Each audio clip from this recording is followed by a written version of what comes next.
இந்த நிகழ்ச்சியினுடைய தலைவர், அன்புக்குரிய மரியாதைக்குரிய ஐயா மூர்த்தி அவர்களே, இந்த நம்ம தமிழ்நாடு திருவள்ளுவர் கழகத்தை நிறுவிய இன்றைய தினம் நடத்தி கொண்டிருக்கின்ற அன்புக்குரிய வைமா குமார் அவர்களே மற்றும் வருகின்ற அத்தனை பேருக்கும் எனது வணக்கத்தையும் வாழ்த்துக்களை தெரிவித்துக் கொள்கிறேன். எனக்கு காலையில ஒரு மீட்டிங் போயிருந்தேன். விடிய காலையில உதயநிதியுடைய பர்த்டேக்காக ஒரு ஊர்வலம், அதாவது மராத்தான் நடத்தினாங்க. அதுக்கு ஹாஸ்பிட்டல் தான் ஸ்பான்சர். 5 வருஷமா நாங்க தான் பண்றோம். அதனால இன்னைக்கு அங்க போயிருந்தேன். காலையில 5 மணிக்கு போயிட்டு கொஞ்ச நேரத்துக்கு முன்னாடி தான் வந்தேன். வந்து இன்னொரு மீட்டிங் மண்டலூர் நடக்குது. அதுக்கு நான் தான் சீஃப் கெஸ்ட். 10 மணிக்கு வர சொன்னாங்க. நான் 10 மணிக்கு வர மாட்டேன், நான் ஒரு 12 மணிக்குள்ள வந்துடுறேன் அப்படின்னு சொல்லியிருந்தேன். போய் ஈகாட்டாங்க ஒருத்தர் அழைச்சிட்டு போகணும், அதனால வரணும். அதனால இந்த மீட்டிங்ல கடைசி வரைக்கும் இருந்து இருக்கிறதுக்காக முடியல. ஆகவே என்னை மன்னிக்க வேண்டும் என கேட்டுக்கொள்கிறேன். அதுவும் நமது வைமா குமார் அவர்கள் இந்த அமைப்பை பெரிய அளவில் கொண்டு போகணும்னு நினைக்கிறாரு. அவர் மட்டும் இல்ல, நாமளும் நினைக்கிறோம். அதுக்கான திட்டங்களை உருவாக்க வேண்டும். அதுக்காக கடந்த கூட்டத்தில் கூட நம்ம பேசணும். அதை பத்தி நம்ம இதை விரிவாக்கணும். நம்ம முன்னாடி எல்லாம் சின்ன சின்ன இடத்துல எல்லாம் போய் மீட்டிங் நடத்தணும். அதே போல இன்னமும் நடத்தணும். அப்படி நடத்தாதான் தமிழ்நாடு திருவள்ளுவர் கழகம் எல்லா இடத்துலயும் போய் சேரும் அப்படின்னு சொல்லி இப்ப சமீபத்தில் கூட நான் ஒரு கோயம்புத்தூர்ல ஒரு மீட்டிங்ல போயிருந்தேன். அந்த மீட்டிங் கூட ஒரத்தநாடுல இருந்து ஒருத்தர் வந்திருந்தாரு. அவர் திருவள்ளுவர் கலை மன்றம் அப்படின்னு வச்சிருந்தாரு. அவர்கிட்ட சொன்னேன், நாங்க தமிழ்நாடு திருவள்ளுவர் கழகம் நடத்துறோம், அதுல நீங்களும் இணைஞ்சிங்க அப்படின்னு சொன்னேன். அவர் வரேன்னு சொன்னாரு. இப்ப அதாவது இந்த ஜனவரி மாசம் முதல் வாரத்தில் வரேன்னு சொல்லிடுறாரு. அப்ப நம்ம மீட்டிங் நடத்தினாக்கா நான் நம்ம வைமா குமாரே உங்க எல்லாரையும் அழைச்சிட்டு போய் பேசணும். ஒரு இடத்துல இங்கே வச்சுக்கணும், நம்ம பேசணும். பேசணும்னா இது இந்த நம்ம தமிழ்நாடு திருவள்ளுவர் கழகத்தை எல்லா இடங்களுக்கும் விரிவாக்கம் செய்யணும். அந்த விரிவாக்கம் செய்வதற்கு நீங்கள் எல்லாம் ஒத்துழைக்க வேண்டும் என கேட்டுக்கொள்கிறேன். வணக்கம், நன்றி. என்னை மன்னிச்சிடணும், ஏன்னா நான் கடைசி இருக்க முடியல. வணக்கம் வணக்கம்.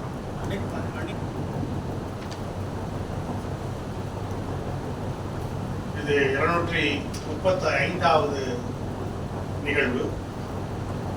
பல்குழுவும் பால் செய்யும் உட்பகையும் வேந்து அடைக்கும் ஒள் குறும்பும் இல்லது நாடு என்பது வள்ளுவனின் 735வது குறள். அது பாருங்க, தெரிந்தோ தெரியாமலோ இன்று இருக்கக்கூடிய சூழ்நிலைகளை மிக தெளிவாக சொல்லக்கூடியதாக அமைந்திருக்கின்றது இந்த குறள்.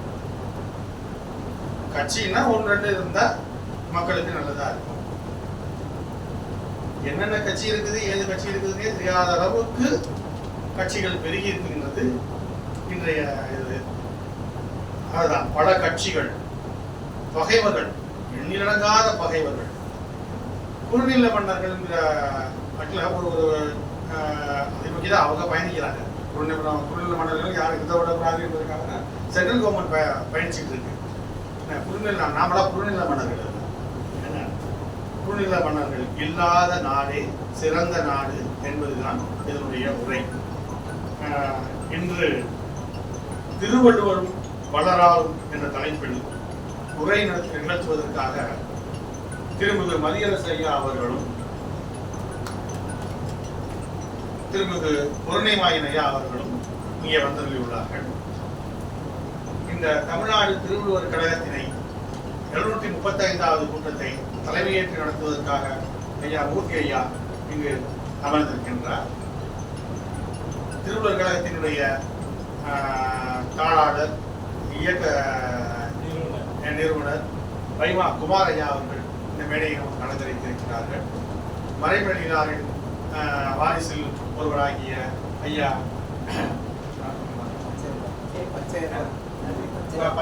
பச்சையப்பன் ஐயா அவர்கள் இங்கே அமர்ந்திருக்கின்றார்கள். இவர் அனைவருக்கும் வணக்கம் கூறி இந்த சபையை நான் ஐயா மதியரசு ஐயா அவர்களும் ஒப்படைத்திருக்கிறேன். தமிழ்தாய் வாழ்த்து.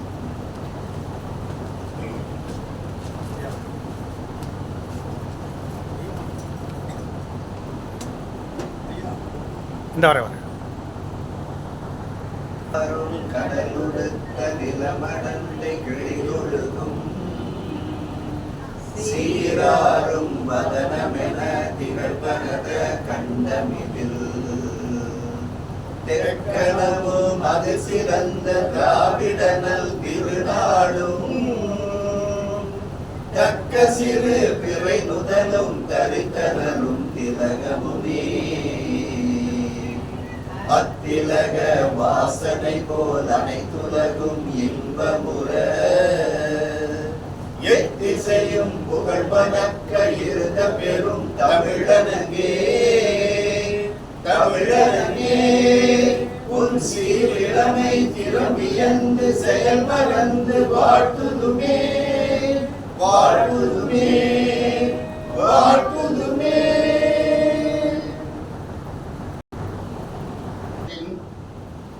735வது திங்கள் தோறும் நடக்கும் கூட்டம் என்று இங்கே ஆதம்பாக்கம் மனவள கலை மன்றத்திலே நடக்கிறது. வந்திருக்கிற அத்தனை பேரையும் வருக வருக நான் வரவேற்கிறேன். தற்பொழுது நிகழ்ச்சிகளை தொடங்க வைத்து நம்முடைய நிறுவனர் வைமா குமார் அவர்கள் வரவேற்பு நிகழ்த்துவார். அன்பார்ந்த திருக்குறள் நெஞ்சங்களே, உங்கள் அனைவருக்கும் தமிழ்நாடு திருவள்ளுவர் கழகத்தின் சார்பாக ஒரு பணிவான வணக்கத்தை நான் தெரிவித்துக் கொள்கின்றேன். குறிப்பாக இங்கே வந்திருக்கும் இந்த மகளிர் அணியைச் சேர்ந்தவர்களுக்கு அனைவருக்கும் ஒரு தனிப்பட்ட வணக்கத்தை நான் தெரிவிக்கிறேன். ஏனால் இந்த கூட்டமே உங்களால் தான் நடக்கின்றது. இது எனக்கு ஒரு பெரும் மகிழ்ச்சியாக இருக்கின்றது. உண்மையிலே 2 நாளைக்கு முன்னாடி ஐயா அம்மாவை கூப்பிட்டு சொன்னாங்க, நான் செய்கிறேன்னு சொன்னாங்க. அதே மாதிரி வந்தது எனக்கு ஒரு மன நிறைவு. எல்லாருக்குமே இதாக இருக்கு. அதே மாதிரி இந்த கூட்டம் முறைப்படி இன்னும் நாங்கள் யாருக்கும் அழைப்பு கொடுக்கல. அதையும் நான் சொல்லிடுறேன், கடந்த மாதம் கொடுக்கல, இது ஒரு சரியே வரல. இப்போ அடுத்த மாதத்துலேருந்து ஒரு சிறப்பான அழைப்பு உங்களுக்கு எல்லாருக்குமே வரும். அதை அன்போடு தலைவர்கிட்ட அனுமதியோடு நான் உங்கள்கிட்ட சொல்லிக்கிறேன். மேலும் இந்த கூட்டம் சிறப்பாக நடைபெறுவதற்கு எங்களுக்கு ஐயா மூர்த்தி ஐயா மிகவும் எங்களுக்கு ஒத்துழைப்பு கொடுக்கின்றார். அதுதான் எங்களுக்கு ஒரு சிறப்பு. ஆகவே தொடர்ந்து எங்களுக்கு இந்த தமிழ்நாடு திருவள்ளுவர் கழகத்துக்கு உதவி செய்யுமாறும் எங்களுக்கு வேண்டிய ஆலோசனைகள்லாம் தக்க வகை செய்யுமாறும் நான் அன்போடு கேட்டுக்கொள்கின்றேன். இப்பொழுது இந்த கூட்டத்தை வள்ளலாரும் திருவள்ளுவரும் என்ற தலைப்பில் ஐயா மத்திய அரசு பேச வந்திருக்கிறார்கள். அவர் சிறந்த முறையில் பேசுவார், அதில் மாற்று கருத்தே இல்லை, அனைவருக்கும் தெரிந்ததே. அதே மாதிரி தொல்காப்பியமும் திருவள்ளுவரும் என்ற தலைப்பில் அவர் பேசினார். அது மாதிரி ஒரு சிறப்பான முறை எங்க உறவுக்காரர் ஒருத்தர் ஐஎஸ் பாண்டியன் இருந்தார். அவர் எப்படி அவரை பிடிச்ச ரொம்ப அருமையா பேசுறாங்க அப்படின்னாரு. அந்த அளவுக்கு அவர் சிறப்பாக பேசக்கூடிய ஒரு வல்லமை படைத்தவர். ஆகையினால அவரை வைத்து இந்த திருவள்ளுவரும் வள்ளலாரும் என்ற தலைப்பில் நாங்கள் பேச இருக்கின்றோம். அதை எல்லோரும் இந்த கூட்டத்திற்கு அன்போடு இசைவு கொடுக்குமாறு கேட்டுக்கொள்கின்றோம். அடுத்து முத்துராமலிங்கா வந்திருக்காங்க, வழக்கறிஞர், நல்லா சிறப்பாக பேசக்கூடியவங்க. ஐயா இந்த அமைப்பில் உள்ளவங்க, அவங்க ஐயா பேர் எனக்கு தெரியல, இருந்தாலும் எல்லா அனைவரையும் வருக வருக என்று வரவேற்று அமர்கின்றேன். ஐயா உங்க பேர் எனக்கு தெரியல, இருந்தாலும் நீங்க சொல்லி பேசும்போது ஒரு வார்த்தை நீங்க சொல்லியிருக்கிறீங்க. நன்றி. இப்பொழுது இந்த அவையை நான் ஐயாவிடம் படிக்கின்றேன். வணக்கம். வாழ்க வளமுடன். அன்புக்குரிய திருவள்ளுவர் கழகத்தினுடைய அத்துணை உறுப்பினர்களையும் காப்பாளர்களையும் இங்கே பார்ப்பதிலே பெருமகிழ்ச்சி கொள்கிறேன். இந்த கழகத்தை நம்முடைய வைமா குமார் அவர்கள் மிக சிறப்பாக முன்னெடுத்து நடத்தி வருகிறார்.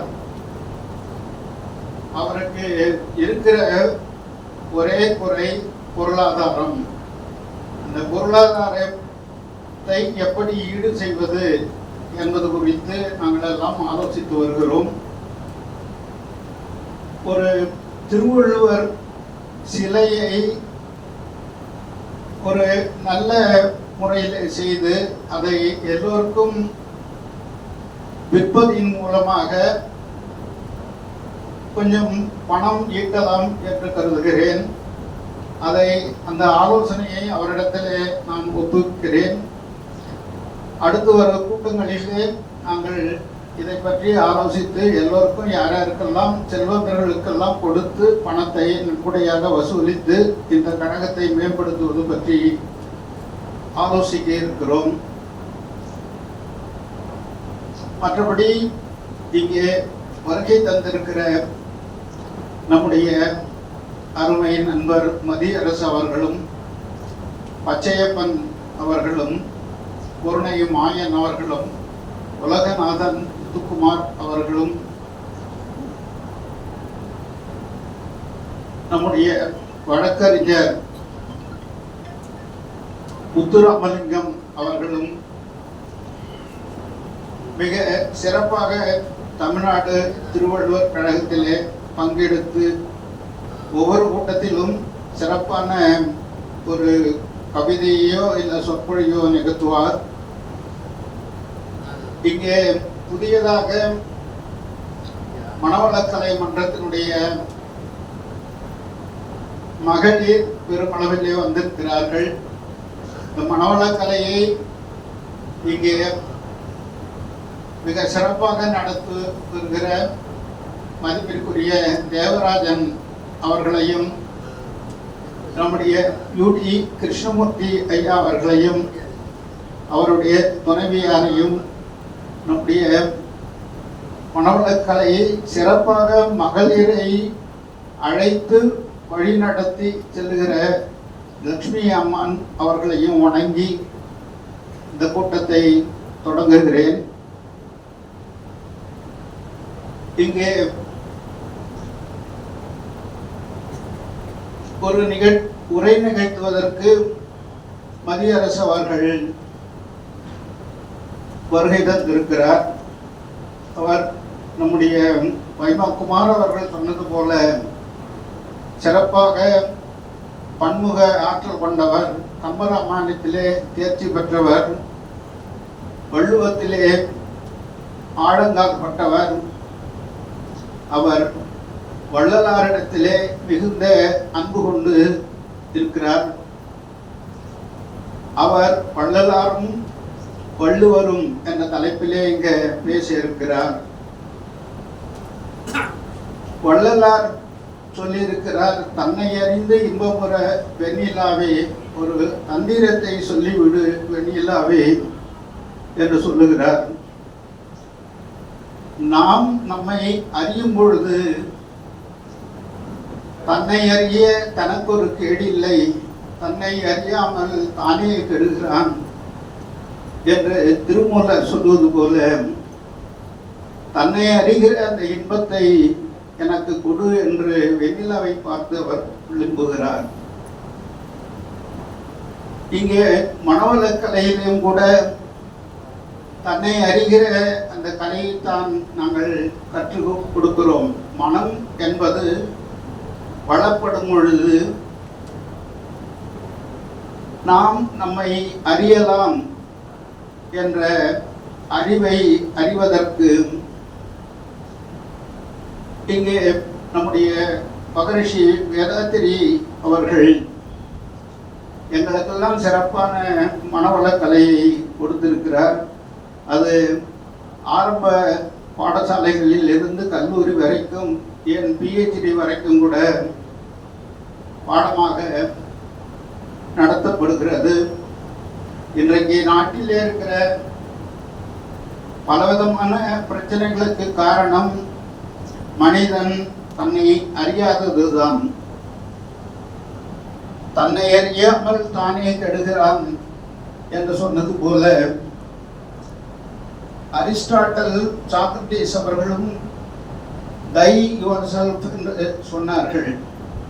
உன்னை நீயே அறிவாய் என்று. அன்றைக்கு இருக்கிற காலகட்டத்திலே அந்த சூழ்நிலைகளை எல்லாம், பழைய மூட பழக்கங்களை எல்லாம் சுக்கு நீராக உடைத்தெறிந்து சாக்ரட்டிஸ் அவர்கள் உன்னை நீயே அறிவாய் என்று சொன்னதன் காரணமாக அவருக்கு விஷம் கொடுக்கப்பட்டது.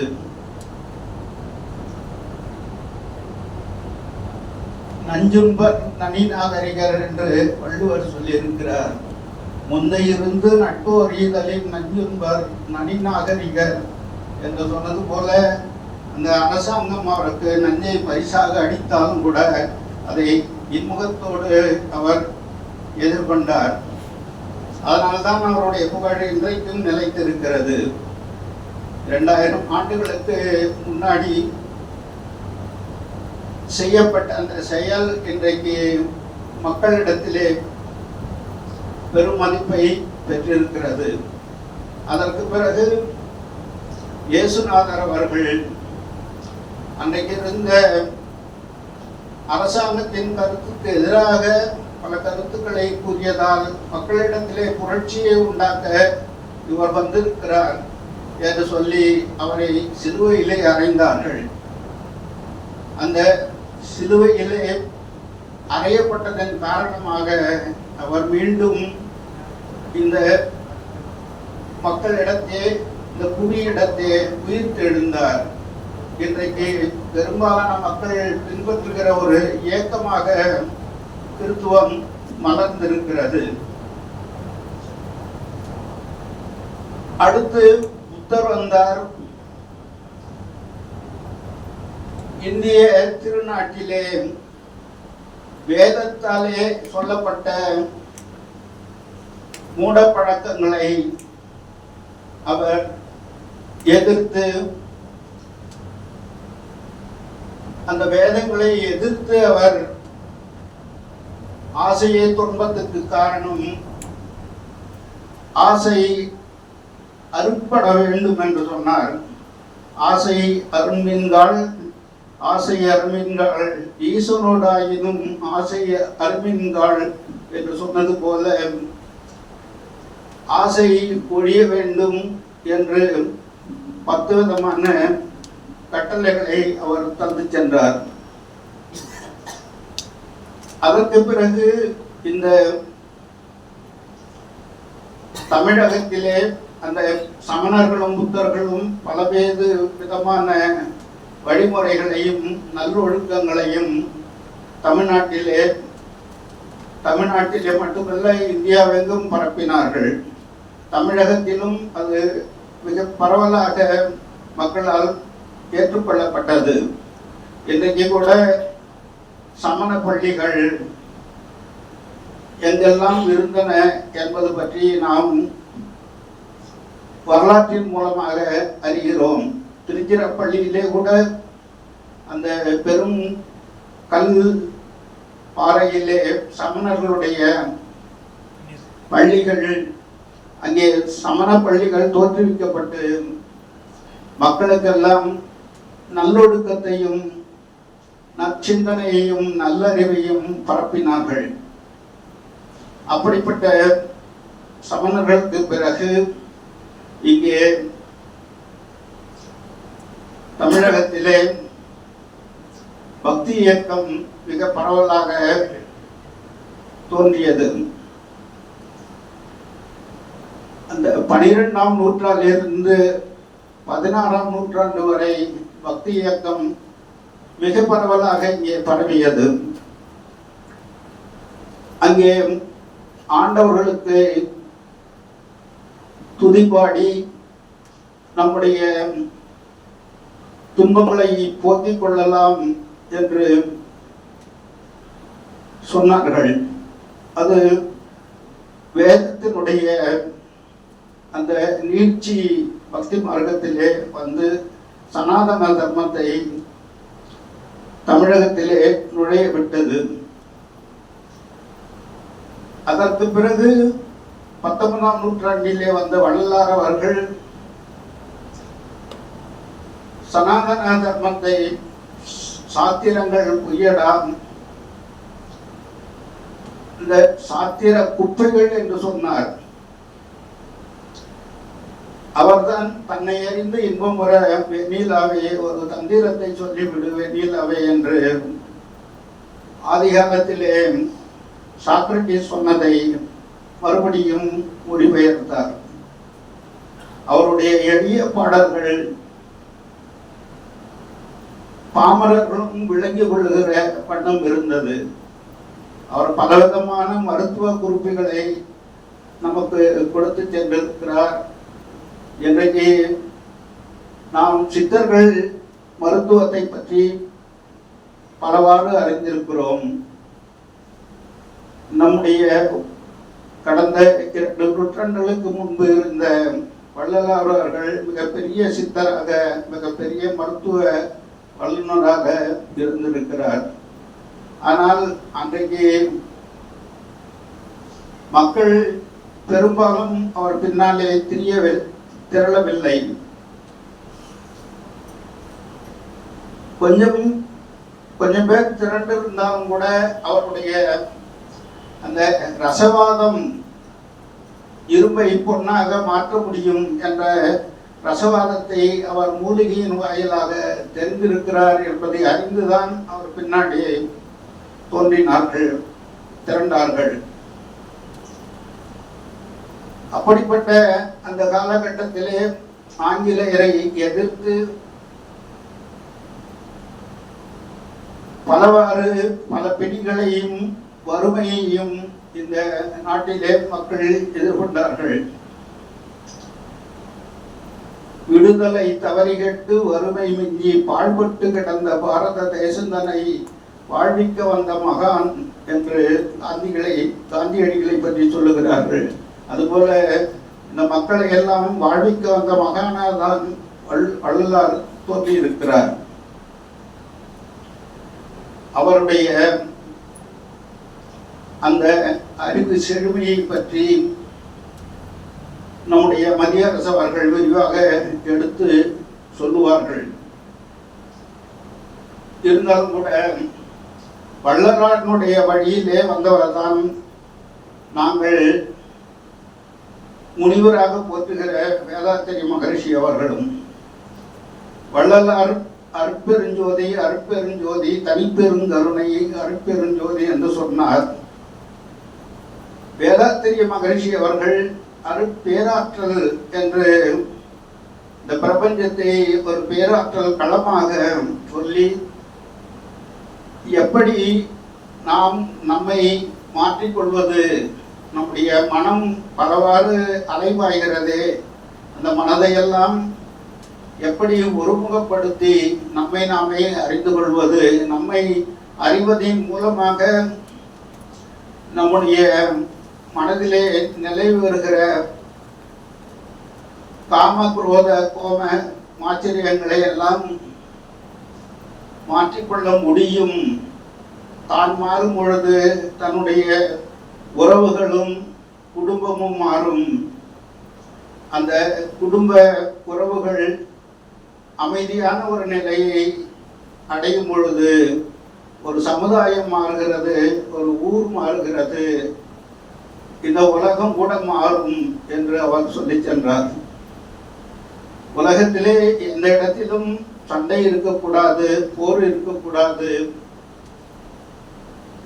என்ற சமாதானம் தான் உலகமெல்லாம் நீடித்து இருக்க வேண்டும் என்று அவர் விரும்பினார். அதற்காகத்தான் தன்னுடைய வாழ்நாளை எல்லாம் அவர் செலவு செய்தார். உலக மக்கள் எல்லோரும் சிறப்பாக வாழ வேண்டும் என்று பலவிதமான கருத்துக்களை அவர் குறித்து சென்றிருக்கிறார். அது பற்றி இன்னொரு கூட்டத்திலே விரிவாக பார்ப்போம். இன்றைக்கு மனவளக்கலையிலிருந்து என்னுடைய அருமை நண்பர் கிருஷ்ணமூர்த்தி அவர்கள் இங்கே வருகை செய்திருக்கிறார்கள். அவர் இந்த கூட்டத்தினுடைய இடையிலே ஒரு எளிய உடற்பயிற்சியை உங்களுக்கு சொல்லித் தருவார். மகரிஷி அவர்கள் மிக எளிய உடற்பயிற்சியை நமக்கெல்லாம் நம்முடைய உடம்பை பாதுகாக்க கொடுத்திருக்கிறார். உடம்பால் அழியின் உயிரால் அழிவர், திடப்பட மெய்ஞானம் பெறவும் மாட்டார். உடம்பை வளர்க்கும் வாய் அறிந்தேன், உடல் வளர்த்தேன் உயிர் வளர்த்தேனே என்று திருமூலர் சொல்லியிருக்கிறார். அந்த வகையிலே நாம் நம்முடைய உடம்பை முதலில் பேண வேண்டும், அதற்கு பிறகு மனதை பேண வேண்டும். உடலை பேணுவதற்கான உபாயமாக எளிய முறை உடற்பயிற்சியை மகரிஷி அவர்கள் தந்திருக்கிறார்கள். அதில் சில பயிற்சிகளை இன்றைக்கு உங்களுக்கு செய்து காண்பிப்பார்கள். நீங்கள் அதை தினந்தோறும் செய்தீர்களே ஆனால் உங்களுடைய உடல் நலம் மேம்படும். அதற்கு பிறகு இங்கே தியானம் கூட விருப்பப்படுகிறவர்கள் தெரிந்து கொள்ளலாம். அதை ஒவ்வொரு கூட்டத்திலும் கொஞ்சம் கொஞ்சமாக உங்களுக்கு அறிமுகப்படுத்த இருக்கிறேன். இன்றைக்கு இந்த அளவிலே இந்த உரையை நிறைவு செய்து நம்முடைய மத்திய அரசு அவர்கள் வள்ளலார் பற்றியும் வள்ளுவர் பற்றியும் பேசுமாறு அன்புடன் அழைக்கிறேன்.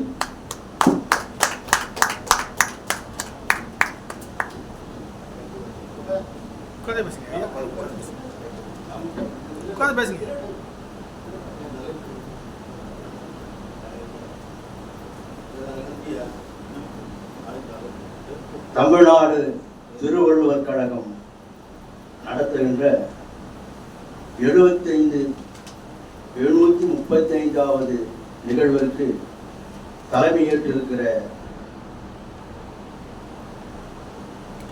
புத்தக கவிஞர் ஐயா சா மூர்த்தி அவர்களே, இந்த அமைப்பை தொடர்ந்து திருவள்ளுவரை அவருடைய நெறியை கொள்கைகளை பரப்பிக் கொண்டு தொடர்ந்து பாடுபாட்டு கொண்டிருக்கிற தொண்டு செய்து கொண்டிருக்கிற வைமா குமார் அவர்களே, ஐயா மாயன் அவர்களே, நம்முடைய முத்துக்குமார் ஐயா அவர்களே, முத்துராமலிங்க அவர்களே, நம்முடைய மறைமேலுடைய மகன் அவர்களே, இன்றும் வந்திருக்கின்ற சான்றோர்களே, என்னுடைய அன்பிற்குரிய தாய்மார்களே, உங்கள் அனைவருக்கும் இந்த இனிய காலை வேளையில் அற்புதமான ஒரு மனிதர்களுக்கு கொடுத்து செல்வம் வள்ளுவன் கொடுத்த மிகப்பெரிய செல்வம். வள்ளலார் 19ஆம் நூற்றாண்டில் அவர் மக்களுக்கு வந்து படிக்கிற போது இந்த சமூகம் எப்படி பாழ்பட்டு நாம் நினைக்கிறோம், எப்படி ஆண்டான் அடிமைன்றது நம்ம சொல்லுகிற போதுதான் வள்ளலார் இந்த சமூகத்திற்கு கிடைத்த மிகப்பெரிய கொடை. அப்படி பார்க்கிற போது நம்முடைய தமிழக வரலாற்றை பார்க்கிற போது நாம் எப்படிலாம் கடந்து வந்திருக்கோம். இந்த சமூகத்திலிருந்து கொஞ்சம் ஆதி காலத்திலிருந்து தொட்டு பார்த்தால்தான் நம்ம சமூக வளர்ச்சி தெரியும். நாம் சான்றுகளை 4ஆக பிரிக்கலாம். ஒன்று தொல்பொருள் ஆராய்ச்சி, இன்னொன்று கல்வெட்டு, இன்னொன்று பட்டை, 4 இலக்கியம். இலக்கியத்துல முதல் நமக்கு கிடைப்பது தொல்காப்பியம் தான். அதுக்கு முன்னாடி அகத்தியம் இருக்கிறது நமக்கு கிடைக்கல. ஆனா தொல்காப்பியம் 5000 ஆண்டுகளுக்கு முன்னு சொல்றாங்க ஆய்வுல, சில பேர் 3000 சொல்றாங்க. ஆனா அந்த தொல்காப்பியத்துடைய படிக்கிற போது நம்முடைய நாகரிகத்தின் பண்பாட்டின் உச்சத்தில் நம்ம இருந்திருக்கோம். அறிவியலும் சரி, அறிவியலும் சரி, நாம் உலகத்துக்கு கொடையாக கொடுத்திருக்கிற செல்வம் அந்த தொல்காப்பியம்.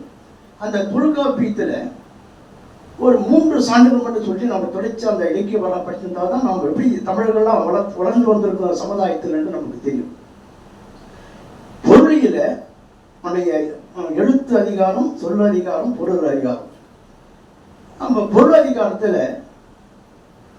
நம்முடைய வாழ்க்கை, இல்லற வாழ்க்கை எப்படி இணைக்கிறது தொல்காப்பியர் சொல்றார். கற்பு எனப்படுவது கர்ணமுடு புணர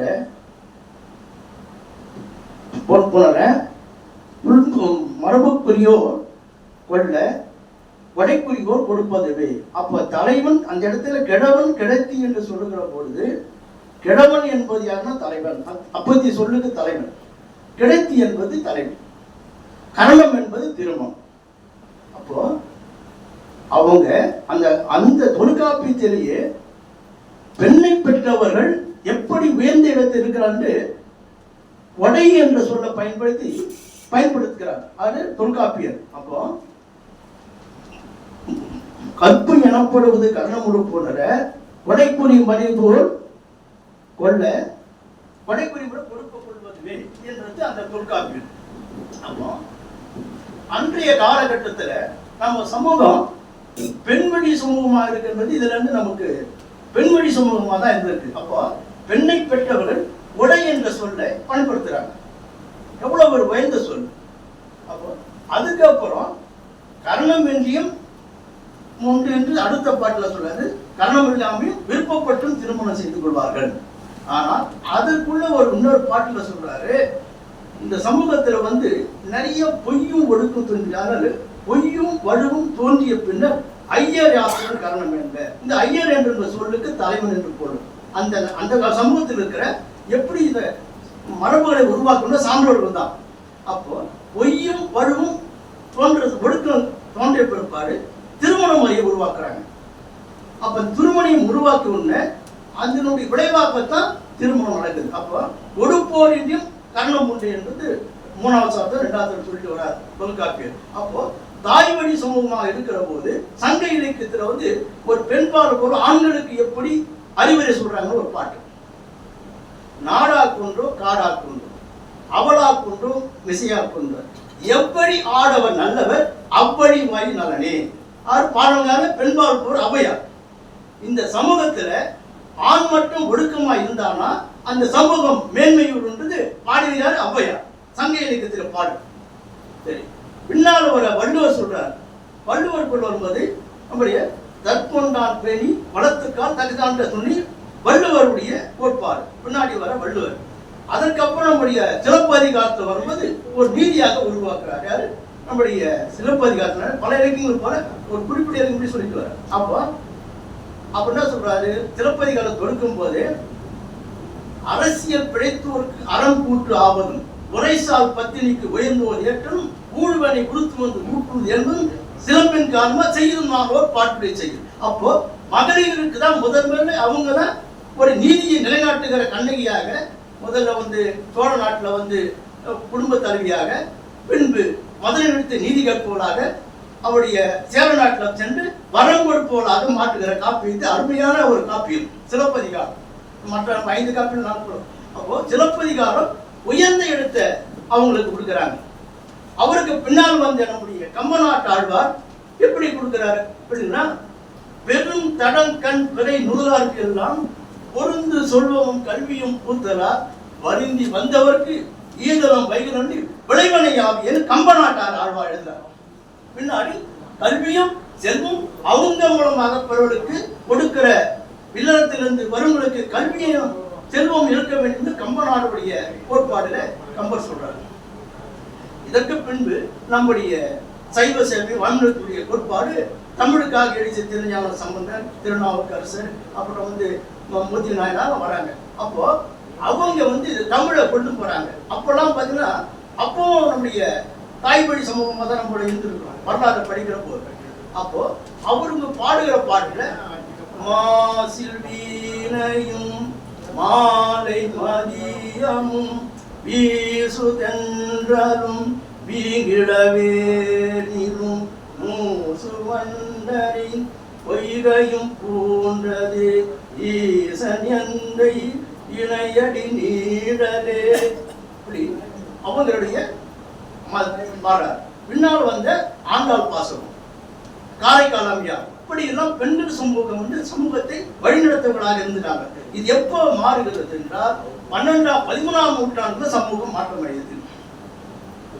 அப்பொழுதுதான் அதுக்கு முன்னாடி பெரிய புராணத்துடைய இவங்கெல்லாம் தொகுத்து வரும்போது உலகெல்லாம் உணர்ந்து கம்பர் பாடல், உலகம் யாவையும் தாக்குள்ள கம்பர் பாடல். இவரு பெரிய புராணத்துல உலகெல்லாம் உணர்ந்து ஓதக்கரியவன் நிலவு உலாவிய நீர்மதிவேலியன் அழகில் ஜோதியன் அம்பலத்தாடுவான் மல சிலம்படி வாழ்த்தி வணங்கும் அந்த சிவனாருடைய அத்தனையும் பேருடைய தொகுத்து பெரிய புராணம் ஒரு வரலாறு கொடுக்கிறார்.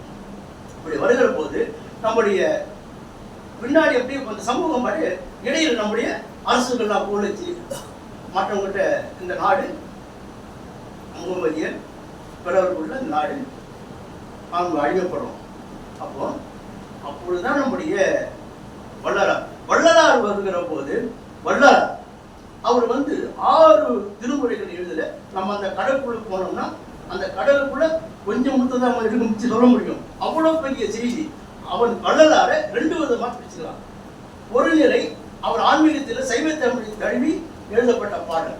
பின்னாடி சமூகத்தினுடைய விளைவுகளை பாதிப்பு ஏற்பட்டு அவர் சமூகத்தை பார்க்கிற ஒரு பாடல் வள்ளலார் வரார். அப்போ இந்த வள்ளலாரை உலகத்தில் இருக்கிற அத்தனை பேரையும் போட்டிட்டு ஆய்வாளர்கள் சொல்வதுன்னா அரிஸ்டாட்டில் பாலிட்டிக்ஸ் ஜெபர்சனுடைய ஜெபர்சனுடைய இவருடைய சோசியலிஸ்டுடைய பார்க்கும்போது அவர் சொன்ன விஷயம் இவங்கெல்லாம் ஓடிட்டு காட்டுறாங்க. அப்போ அவருடைய ஜெபர்சனுடைய டெமோக்ரஸினுடைய அவரை ஒப்பிடுறாங்க. மூன்றாவது சோசியல் கான்ட்ராக்ட் என்ற அவருடைய வச்சுக்கொண்டு ஜனநாயகத்தினுடைய பிரதிபலிப்பாக வள்ளலாரை பார்க்குறாங்க. நம்ம இந்தியாவில் பார்க்குற போது தயானந்த சரஸ்வதி, ராஜாராம் மோகன் ராய், அப்புறம் நம்முடைய இன்னொருத்தர் பார்த்தீங்கன்னா இந்த 3 பேரையும் ஒப்பிட்டு பார்க்குறாங்க. அப்போ அந்த அரிஸ்டாட்டில் பாலிடிக்ஸ், ரூசோவின் சமுதாய ஒப்பந்தம் என்ற சோசியல் கான்ட்ராக்ட், தாமஸ் ஜெபர்சனின் சுதந்திர படங்கள் என்ற டெலிகேஷன்ஸ் ஆஃப் இண்டிபெண்டன்ஸ் என்ற அவரை ஒப்பிட்டு ஆய்வு பண்றாங்க வள்ளலார்.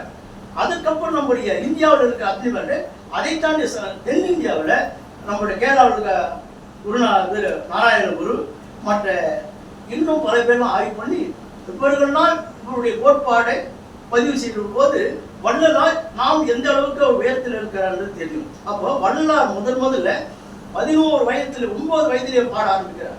அப்ப அவர் முதல் பாடல் அவங்க அண்ணன் கேட்டத வரலாறு பதினா ஒருமையுடன் இனது திருமலடி நினைக்கின்ற உத்தமகம் ஒன்றும் உள்ளொன்று வைத்து புறமொன்று பேசுவார் உறவை கலவாமை வேண்டும் மதமான பேய் பிரியாத இருக்க வேண்டும். அந்த ஒரு பாடலை அவர் முதல்வர் பாடுகிற போது அவர் பள்ளிக்கு செல்லாதவர், தன்னுடைய அண்ணன் கற்றுக் கொடுத்த தமிழை மட்டுமே வைத்துக் கொண்டு அவர் ஒரு சிறப்பான, அதுவும் எளிய தமிழர், யாரும் அதற்கு விளக்க வரியோ தெளிவரியோ பதவரியோ பொழிப்புரையோ இல்லாமல் அனைவரும் புரிந்து கொள்வதற்கு எளிய தமிழ் எழுதியிருக்கார். எழுதுகிற போது அவர் படிநிலையாக நம்முடைய திருவெற்றூர் வடிபடியம்மன் மற்றும் நம்ம கந்தக்கோட்டம் அப்பவே சென்னை என்ற சொல்ல பயன்படுத்தியிருக்காரு வள்ளுவர். நம்ம சென்னை என்ற சொல்ல நம்ம ஐயன் பயன்படுத்தியிருக்காரு. அப்போ அவர் பார்க்கிற இந்த சமுதாயத்தில் அப்போ 9லேருந்து அவர் பாடல் எழுதி வரும்போது அவருடைய பிரசங்கத்தில் ஒரு பாடல் அடுத்தது வரும்போது இன்னொரு பாடல் பாடுறார். அப்போ அடுத்த நிலையில அடுத்த பாட்டு என்ன பாடுறாருன்னா சமுதாயத்துக்கு வர்றார். இப்போ வாடிய பயிரை கண்டு போடலாம் வாடின்னு ஒரு சுழல் முடிச்சிடலாம். ஆனா அதுக்கப்புறம் ஏன் அது வாடிது ஏன்றது அடுத்த நிலையில சொல்லுகிற போது அதனுடைய பாடல்கள் அறிவிக்கும். வாடிய பயிரை கண்டு போதெல்லாம் வாடினேன் வீடுதோறும் இறந்தும் பசியராத அந்த வெற்றரை கண்டு உள்ளம் துடித்தேன் நீடிய பிணியில் வாடு கொண்டோ தம்மை குழந்தனை பதைத்தேன் அப்படின்னு சொல்லிட்டு அப்போ நீரின் மாணிகளாய் ஏழைகளாய் நெஞ்சம் பதைத்தேன்னு சொல்லி பின்னால் சமூகத்துக்கு வரார். இந்த சமூகத்தை வருகிற போதுதான் சமூகத்துல என்ன, அதுவும் அவன் வாழ்ந்த காலம் 19ஆம் நூற்றாண்டு. வெள்ளையர்கள் இந்தியாவில் தன்னுடைய வாசனை பொருளை விற்பனை செய்வதற்காக வந்தவர்கள் படிநிலையாக தன்னுடைய கட்டுப்பாட்டுகள் இந்த நாட்டை கொண்டு வருகிறார். எல்லா அவருடைய ஆட்சிகள் வருகிற போதுதான் வள்ளலார் வாழ்கிறார். அவருடைய வாழ்கிற காலத்தில் போது பசி பஞ்சம் பட்டினி, அதுவும் இந்த மதத்தின் பேராலும் ஜாதியின் பேராலும் மக்களை அடிமைப்படுத்தி கொடுமைப்படுத்துறதெல்லாம் பார்க்கிறார் வள்ளுவர். பசிப்பினி எங்க பார்க்கிற போது அப்போ அது அவருடைய அரசியல் உச்சத்துக்கு வள்ளுவர்னு கூட ஒரு மென்மையா சொல்லுவார். எல்லாத்தையும் வன்மையா சொற்களை பயன்படுத்த மாட்டார். ஆனா வள்ளுவர் மட்டும்தான் அதை தாண்டி இவருக்கு கோபம் தெரிக்குது நம்ம வள்ளலாருக்கு. அப்போ அந்த ஆட்சியாளர் போய் இப்படி ஒரு கடுஞ்சொல் சொல்றாருன்னா அப்ப எந்த அளவுக்கு ஆட்சியாளர்கள் மக்களை கொடுமைப்படுத்திருப்பான்னு நம்ம அதுல இருந்து புரிஞ்சுக்கணும். அப்போ கண்ணையெல்லாம் ஆட்சி கடுகி ஒழிக, சில பேரு கருகி ஒழிகன்னு போறாங்க. கருகி இல்ல, கடிது ஒழிகன்னா விரைந்து ஒழிகன்னு போடு. கடி என்ற சொல்லுக்கு 12 பொருள் இலக்கியத்தில். அப்ப கடிது ஒழிக என்பது விரைந்து ஒழிக, அல்மனத்தோர் நாட்டை ஆள்க அப்படின்ற அடைமொழியை கொடுக்கிறார் வள்ளுவர். நம்முடைய திருவாச. ஆனா அந்த 6 திருமுறையில 5 திருமுறைகளில் இறைவனை பற்றி தான் பாடியிருக்கார். இந்த 6வது திருமுறை சமுதாயத்துடைய சிந்தனைக்கு வருகிற போதுதான் அவர் சென்னையில 32 ஆண்டுகள் இருக்காரு. அதுக்கப்புறம் தான் கடலூர் போறார். கடலூர் போகிற போதுதான் இவருடைய உபதேசங்கள் கேட்ட மக்கள், அப்பதான் மக்கள் வந்து சில மக்கள் தான் கோயிலுக்கு போகணும் போகக்கூடாதுன்ற இந்த சமூக பாட்டை பார்க்குறாரு. சமூக பாட்டை பார்க்குற போது அவர் அங்க ஒரு சித்தி உலாக ஏற்படுத்தணும், சமரச சன்மார்க்கம் ஏற்படுத்தணும்னு சொல்லிட்டு அவர் சொல்லுகிற போது அங்க இருக்கிற மக்கள் 80 காணி நிலத்தை அவருக்கு கொடுக்குறாங்க. அங்க இருக்கிற மக்களே மனமும் வந்து அவர்கிட்ட 80 காணியை கொடுக்குறாங்க. அதுக்கப்புறம் தான் அந்த சமரச சன்மார்க்கம். அப்ப சமரச சன்மார்க்கத்தினுடைய விளைவாக வருகிற போதுதான் இங்க சிறை வழிபாட்டில் இருக்கிற மூட நம்பிக்கை, கண்மூடித்தனம் போகிறதுலாம் பாட்டா எழுதுறாரு. கண்மூடி பழக்கெல்லாம் போக அப்படின்லாம் எழுதுறாரு. அவங்க சமரசமா எல்லாரும் வழிபாட்டுக்குரிய ஒரு புதிய எதுன்னா சமரச சன்மார்க்கம். அது இறைவனை ஒளி வடிவாக காண முடியும் என்று சொல்லி நம்முடைய அனைத்து மக்களையும், அனைத்து ஜாதி மக்களையும் ஒன்று சேர்த்து, மகளிரையும் ஒன்று சேர்த்து இறைவனை வழிபாடுவதற்கு சிறந்த இடம் என்பது சொன்ன அப்படின்னு சொல்றார். இந்த சமரச சன்மார்க்கத்துக்குள்ள அவருடைய கண்டபடினா மூப்பு பிணி சாக்காடு இல்லாத இறைவனுடைய வரம் பெற வேண்டும் என்று இந்த சமரச சன்மார்க்கத்தை கொடுப்பார். பின்னாடி அவருடைய சத்திய தர்மசாலை அமைக்கிறார். சத்திய தர்மம் அமைக்கும் போது அங்க பாரு சொற்களை பயன்படுத்தும் போது சங்கம் சொல்றாரு. இங்க சாலை என்பது பொதுவான எல்லாருக்கும் வந்து ஒரு குழுமையா கொடுக்கிற ஒரு சங்கம் சாலையா வரும்போது அது அனைவருக்குமான உணவளிக்கக்கூடிய ஒரு தர்மசாலையா உருவாக்குறாரு. அதுக்கப்புறம் இன்னொன்னு சத்திய ஞான சபை. நாம் உணவு கொடுத்தால் மட்டும் போதாது, அனைவருக்கும் ஞான அறிவு வேண்டும். அது குறிப்பா மகளிருக்கு அறிவு மட்டும் போதாது, கல்வி அறிவு மட்டும் போதாது, அவர்களுக்கு ஞான அறிவு மெய்யறிவும் கொடுக்க வேண்டும் என்று ஒருங்கிணைத்து பாடுபடுகிற இந்த 3 அமைப்புகளை உருவாக்குறது சமரச சன்மார்க்க சங்கம், சத்திய தர்மசாலை, அப்புறம் வந்து சத்திய ஞான சபை என்று உருவாக்குறார். அதனுடைய விளைவாகத்தான் அவரு இத அவருடைய கோட்பாடுல வந்து இன்னொரு குறிப்பிட்டா ஜெர்மானியத்துடைய ஹெகனுடைய கோட்பாடை படித்து பேர். அந்த ஹெகனுடைய கோட்பாடு மிஞ்சுகிறது இவருடைய கோட்பாடு. அந்த ஹெகனுடைய கோட்பாடுல இருந்தா மார்க்ஸ் பிறகுது. அதுல இருந்து படிச்சுட்டு தான் மார்க்ஸ் வந்து உலகத்துக்கு தன்னுடைய தத்துவத்தை கொடுக்கிறார். அது என்ன, உழைப்பவர்களே நாட்டை ஆள வேண்டும் என்ற கோட்பாடு. ஆனா இதை வந்து நம்முடைய மாற்றி இவர் எல்லோருக்கும் ஆட்சிக்குரியலாக வள்ளுவன் கோட்பாட்டுக்கு வர. வள்ளுவனுடைய கோட்பாடு என்ன, தொழிலாளர் வர்க்கமும் முதலாளி வர்க்கம் இல்லாமல் அனைவருக்கும் உண்டான உரிமை உண்டது வள்ளுவன் கோட்பாடு. ஆனா மார்க்சியத்தின் கோட்பாடு இந்த நாட்டை ஆளுநர் தொழிலாளர் மட்டும் தான் எனது கோட்பாடு. அப்போ அந்த வள்ளுவன் வழியிலே வருகிறது சமரசத்தின் வழியாக வள்ளுவனை காணுகிற போது நம்ம வந்து ஞானப்பிரகாச வல்லார 3 புத்தகத்தை இப்ப கையில் வச்சிருப்பாங்க.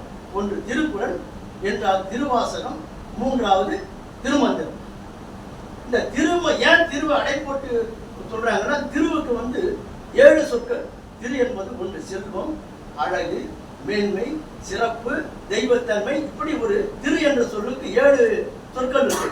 அதனாலதான் திருவள்ளுடைய பிரகாசனுடைய தெய்வத்தன்மை குறித்து திருவள்ளுவர் சொல்றாங்க, திருவாசகம் சொல்றாங்க, திருக்குறள் சொல்றாங்க.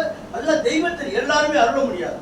மனித மக்களுக்கு ஒரு நல்ல செய்தி சொல்லுகிற போது அருளாளர்கள் தான் சான்றோர்களாக கொடுக்க முடியும். அதனால தான் இந்த அவங்களாம் திரு என்ற சொல்லை பயன்படுத்தி அவங்களை பண்றாங்க.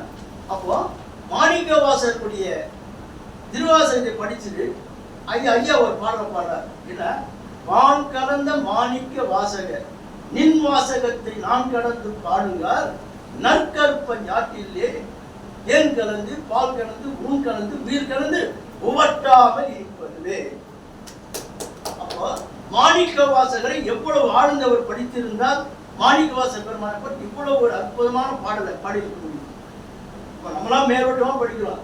ஆனா அவர் எல்லாத்தையும் ஆழ்ந்து அமர்ந்து விரும்பி அவருடைய மனதுக்கு பற்றதை எழுத்தில் வடிவமாக சாராக கொடுக்கிற அந்த வள்ளலார் திருவள்ளுவ பிள்ளாடு வளையை பார்க்கும்போது அவருடைய செய்திகள்லாம் நமக்கு வள்ளலாருடைய பெண்ணடிமைத்தனம், சமூக சீர்திருத்தம், அரசியல், பொருளாதாரம், தத்துவம், பல நிலைகளில் அவருடைய கோட்பாடு உள்ளடங்கி கிடைத்தது.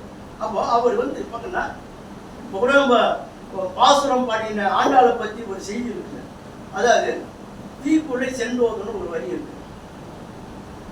அங்க முன்னால இருக்கிற சொல்ல பார்த்து அடுத்த சொல்ல வந்தா தெரியும். செய்யாதன செய்யோ திருக்குள்ளே சென்றோதும். ஆனால் இவர்கள் தவறாக புரிந்து கொண்டு சொல்கிறார்கள். தீக்குள்ளே சென்றோம். தீ என்பது தீமை, தீமை என்ற ஒரு பொருள். குறள் என்பது சிறுமை என்பது. தீமையும் சிறுமையும் சென்று ஓதும் பொருள். ஆனா என்ன சொல்றாங்க? திருக்குள்ளே ஓதாது. ஒரு பாண்டால், தமிழ் படித்த ஒரு வாசனம் பாடிய பாண்டால் அப்படி ஒரு செய்தி சமூகத்துக்கு சிறந்த ஒரு திருக்குறளை கொடுத்தது படிக்காத என்ன சொல்லுவாங்களா? அந்த 30 பாடலும் பச்சுவாங்க. தமிழ் சொட்ட சொட்டு அவ்வளவு அழகான ஆண்டாள் பாடின பாசனம். நெய் உண்ணோம் பால் உண்ணோம் அப்படின்னு சொல்லிட்டு அந்த தொடர் ஒரு பாடலும் முத்துக்கள் மேல இருக்க அந்த ஆண்டாளுடைய பாசனம். அதை போய் ஒரு சிறந்த சமூகத்துக்கு கொடுக்கப்பட்ட திருக்குறளை சென்று ஓதுன்னு இங்க சொல்லுவாங்க. அது திருக்குறளை வந்து கோயிலுக்கு சென்று வருவாங்களா? நீக்குவாங்க. அப்படி இப்படி எல்லாம் திரித்து ஒரு பொருளை சொல்வதற்கு உண்டான பணியை எல்லாரும் செய்யறாங்க. அது திருக்குறளை நம்முடைய வள்ளலார் கண்ட ஒருமைப்பாட்டில் அவர் 3 அமைப்புகளை உருவாக்கிட்டு 3 நிலை வருகிற போது அவருக்கு அப்பவும் இப்ப இருக்கிற பல கருத்தாளர்களுக்கு பாரதியாருக்கு எதிர்ப்பு இருந்தது, பாரதிதாசனுக்கு எதிர்ப்பு இருந்தது, எல்லா புலவருக்கு அம்பருக்கு எதிர்ப்பு இருந்தது, எல்லாருக்கும் எதிர்ப்பு இருந்தாலும் இவருக்கான புலநந்தங்களை எதிர்ப்பு நெய்யாந்திருக்கிறாங்க. இவர் ஏன்னா ஜாதி இல்லைன்றாரு, மதம் இல்லைன்றாரு அப்படின்னு வள்ளலாருக்கே எதிர்ப்பு நெய்யா இருந்திருக்கு. அதெல்லாம் பதிவு பண்ணியிருக்காங்க. அப்போ அவருடைய நூல்களை பதிவு பண்ற தொழுவர் முறையாக தான் அவர் வந்து பதிவு பண்றாரு. அது கூட அவர் 7 ஆண்டுகள் இடம் கொடுக்கல. வள்ளலார் நூலை பதிவு பண்ண அவர் விரும்பல. படம் எடுப்பது கூட அவர் விடலை. அப்பெல்லாம் கறி வந்துட்டு இருக்கு, புகைப்படம் கறியெல்லாம் வந்துட்டு இருக்கு. அதற்கு கூட அவர் விடலை. அப்போ கடைசி வரை அதை வெளியிட்டு விடாம இவர்களாக அவர் கூட இருந்த நண்பர்கள்லாம் நாங்கள் முன்னாவது இருப்போம், பட்டியல் இருக்கிற நூலை வெளியிடுவோம்னு சொல்லிட்டு அவர்கிட்ட 7 ஆண்டுகள் தவம் இருந்தது அந்த திருமுறைகளை வெளியிட்டாங்க. அந்த திருமுறைகளை வெளியிட்டு பிற்பாடு அவர் நம்முடைய சத்தியன்பரார் அவன் இதுல ஒரு என்னன்னா அவரை கடலூருடைய வழிபடுவதற்கு அந்த மாவட்ட தாசில்தார் அடிக்கடி வருவாராம். அவர் ஐயா வழிபடுவதற்கு. அப்போ அவர் கூட வருகிற போது அவர் வருவதை அந்த காலத்துல சங்கு வச்சு ஊதுவாங்க. மற்ற மக்களுக்கு சங்கு வச்சு ஊதிக்கிட்டே வருகிற போது அவர் ஊதி விட்டு இவர் உள்ளே வந்து காட்சி தருகிற போது அவர் மூச்சு இறக்க பார்த்து வளர் சொன்னார். அவர் மூச்சு இறக்கிறவருக்கு இப்படி வந்து வரணுமா? அவர் வந்து அந்த மனிதனுடைய உள்ள எவ்வளவு துன்பப்படுது, அது வந்து கொஞ்சம் குறைச்சிக்கீங்க. அவருடைய மூச்சு இறக்க போதுறாரு. அது தேவையில்லை.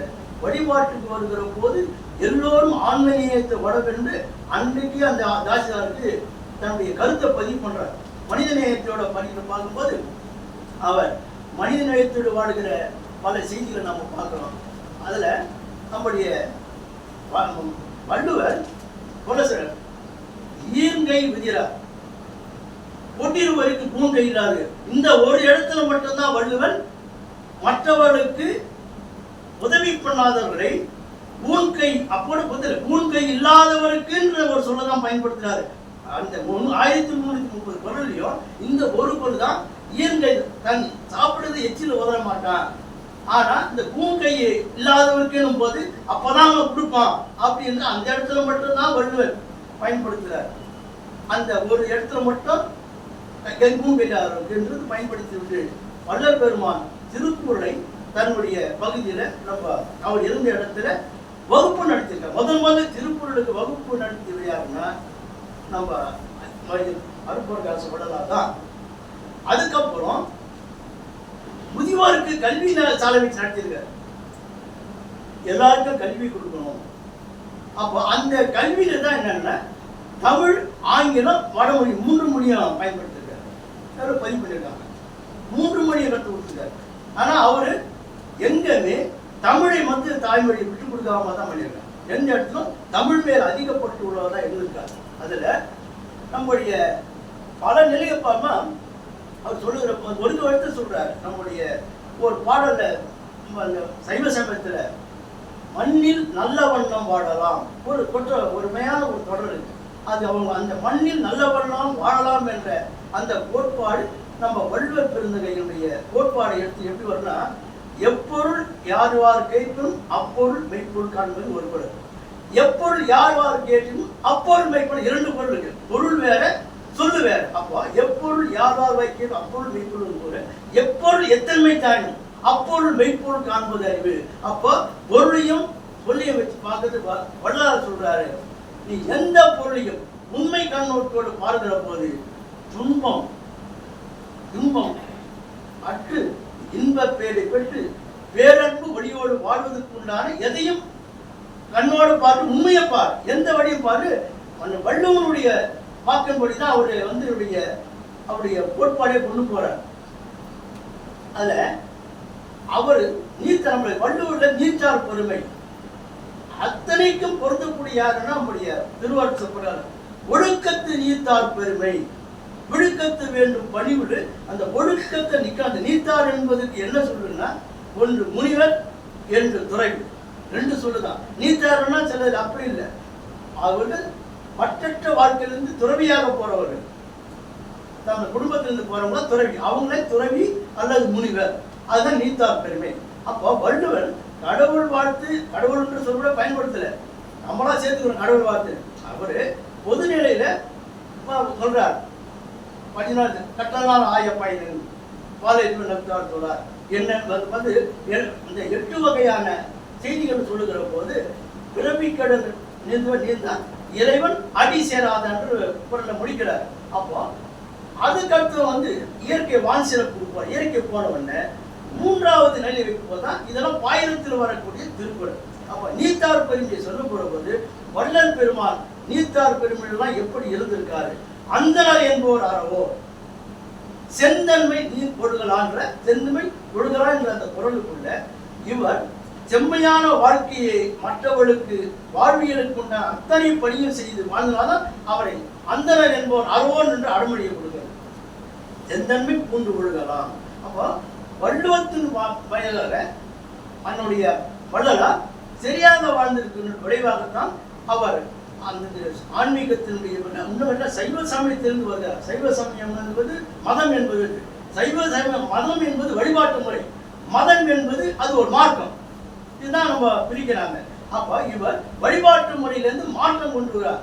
அப்போ அந்த அந்த 12ஆம் நூற்றாண்டுக்கு அப்புறம் வழிபாட்டு முறைகளை பிரித்தாளும் கொள்கைகளை மனிதர்களை பிரித்தாண்டு நீங்க வழிபடக்கூடாது, நீ கோயில் வரக்கூடாது என்று வருகிற போதுதான் வள்ளலார் இதெல்லாம் பார்க்கிற போதுதான் எல்லோரும் ஒருமித்த எல்லோரும் அரவணைத்து சொல்லுகிற பெண்ணுரிமை. இன்னும் பெண்ணுரிமையை சொல்லுகிற போது அவர் தான் பெண்ணுரிமை அதிகமாக பேசிட்டார்.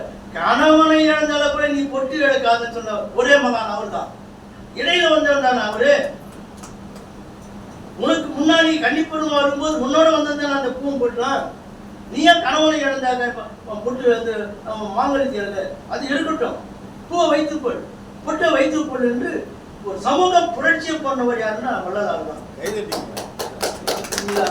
அப்போ அதுதான். அதே நேரத்தில் மகளிருக்குண்டான அத்தனை உரிமைகளும் கொண்டு கல்வி கொடுக்கணும், சமுதாயத்தை அவங்களுக்கு ஒரு நல்ல நிலையை கொடுக்கணும்னு சொல்லி வெறும் புரட்சி செய்தவர் புரட்சி துறையாருன்னா வள்ளலார் தான். அதுக்கு முன்னாடி காவித்துறையை அணிந்து கொண்டு சமூகத்தில் எல்லாரையும் காலில் விழ வைப்பாங்க. ஆனா இந்த துறை யாரையும் காலெல்லாம் விழக்கூடாது. முக்காடு இந்த உடம்பு கூட மடிச்சுக்கணும், இந்த உடம்பை கூட காட்டக்கூடாது. அதாவது வீசி நடந்தாலும் கூட அதிர்ன்னு சொல்லிட்டு கையை கொட்டி தான் நடப்பேன் என்றார். பஞ்சனையிலே படுக்க மாட்டேன். துறவிகளுக்கெல்லாம் மாறுபட்ட துறவி ஒரு தலைமகனாக இருப்பது யார் என்று சொன்னால் நம்முடைய வள்ளலார் தான். துறவிகளுக்கெல்லாம் வழிகாட்டி எல்லாரும் காவி உடை அணிஞ்சார், இவர் வெள்ளாடைய உடைஞ்சு அணிஞ்சார். ஒரு மாற்று கருத்தை வைக்கும் போது நான் ஒரு எடுத்துக்காட்டாக சொல்லி மாற்று கருத்தை வச்சு முக்காடு போட்டு வாழ்றார். அவர் சொல்றாரு, எனக்கு இல்லறத்துல விருப்பம் இல்லை, நான் துறவியா தான் போகணும் அப்படின்னு அவர் தெளிவா சொல்றார். அவர் திருமணமாகி முதல் இரவுல கூட திருவாசல் தான் படிச்சுதான் பதிவு பண்றாரு. அதுல எனக்கு விருப்பம் இல்லம்மான்னு அவருடைய அக்கா மகளாம் திருமணம் பண்றாரு. எனக்கு விருப்பம் இல்லம்மா அப்படின்னு சொல்லி நான் துறவியா போட்டு கொண்டான்னு தான் எனக்கு இருக்குன்னு சொல்லி அவர் வெளியே வர்றார். வெளியே வருகிற போது அவர் முன்னெடுத்து சொல்ற போது பாத்தீங்கன்னா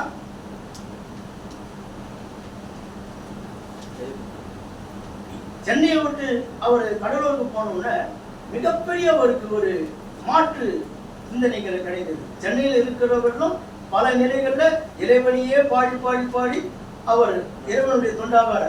கடலூருக்கு போய் இங்க இருக்கிற அத்தனையும் உள்வாங்கி கொண்டு அங்கதான் உட்காந்து எழுதுறார்.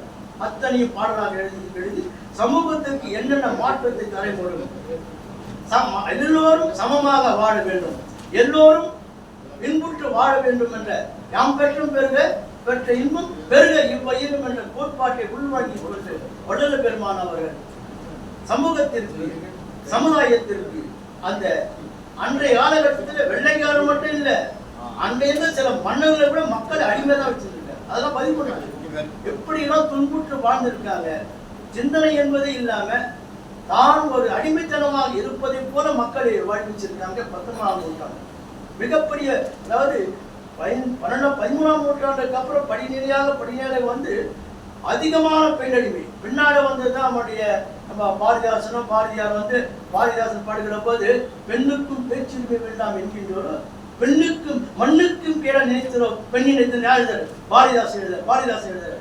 அதுக்கு முன்னாடி பாரதியை வந்து பட்டங்கள் ஆடுவது சட்டங்களில் பாரில் பெண்கள் நடத்த வந்தோம் அப்படின்றது அவர் புதுமை எழுதாரு. ஆனா இதையெல்லாம் வந்து பார்க்கிற போது நம்முடைய திருக்குறள் எதையுமே வந்து எளிமையா படித்து உடனே புரிந்து கொள்வதற்குண்டான துவக்கம் யாருன்னா அருட்பிரகாச வள்ளலார் தான். பின்னாடி வர வந்து பாரதி சொல்லுகிற போது தமிழுக்கு ஒரு ஏற்றம் கொடுக்கணும், நாம் படித்த மொழி இல்லைன்னு சொல்லிட்டு வரும்போது மன்னர் முட்டியோடைய தன்னுடைய பாடல் எழுதி வைக்க பாரதியார் சொல்றாரு.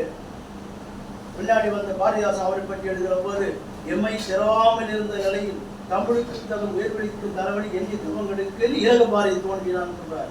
அதுக்கு முன்னாடி இவர் என்ன சொல்றாரு, தமிழி புகழேற்றும் கவியரசர் தமிழுக்கு இல்லை என்பது என்னால் அந்த வசை கழுது என்று பாரதியார் சொல்றாரு. அப்போ இதற்கெல்லாம் முன்னாடி யாருன்னா நம்ம எளிமையான தமிழை கொடுத்தது யாருன்னா நம்முடைய பிரகாச வள்ளலார் தான்.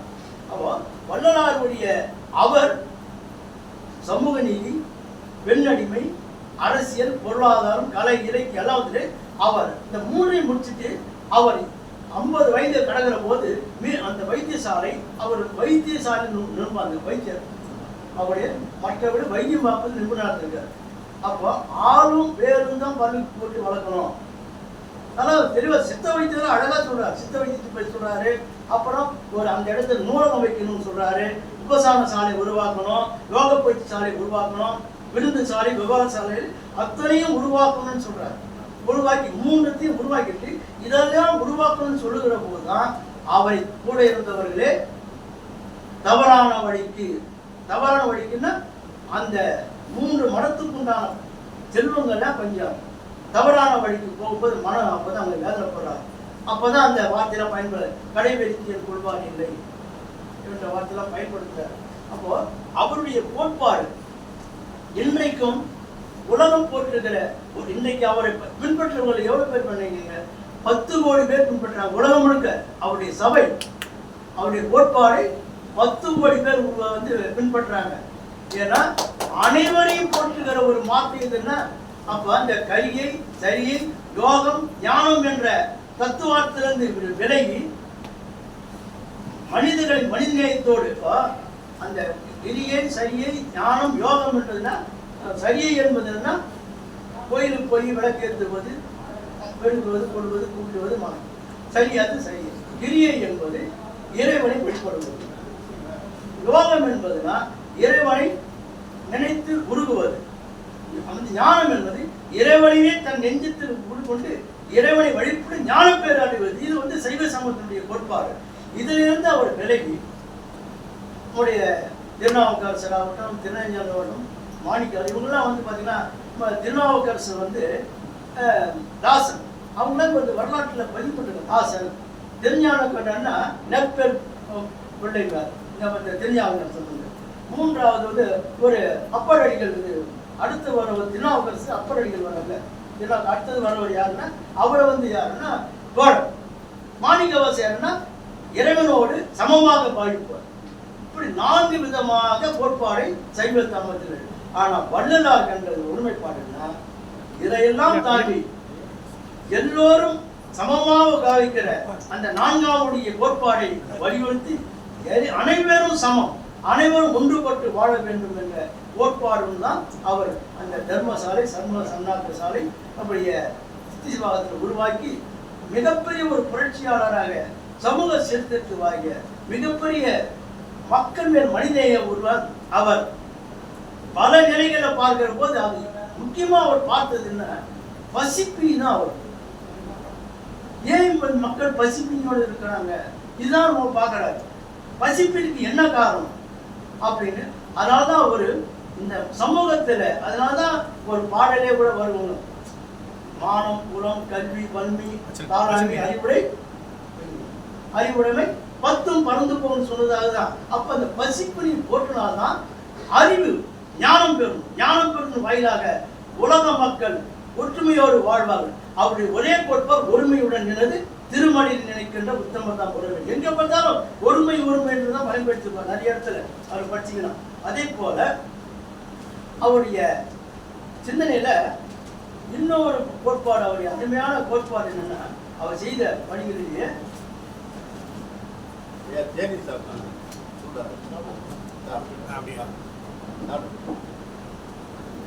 ஜீவகாருண்யமே பேரின்ப வாழ்வின் திறவுகோல். எவ்வளவு ஒரு அற்புதமான சொல்றது பாருங்க. ஜீவகாருண்யமே பேரின்ப திறவுகோல் அப்படி சொல்றாரு.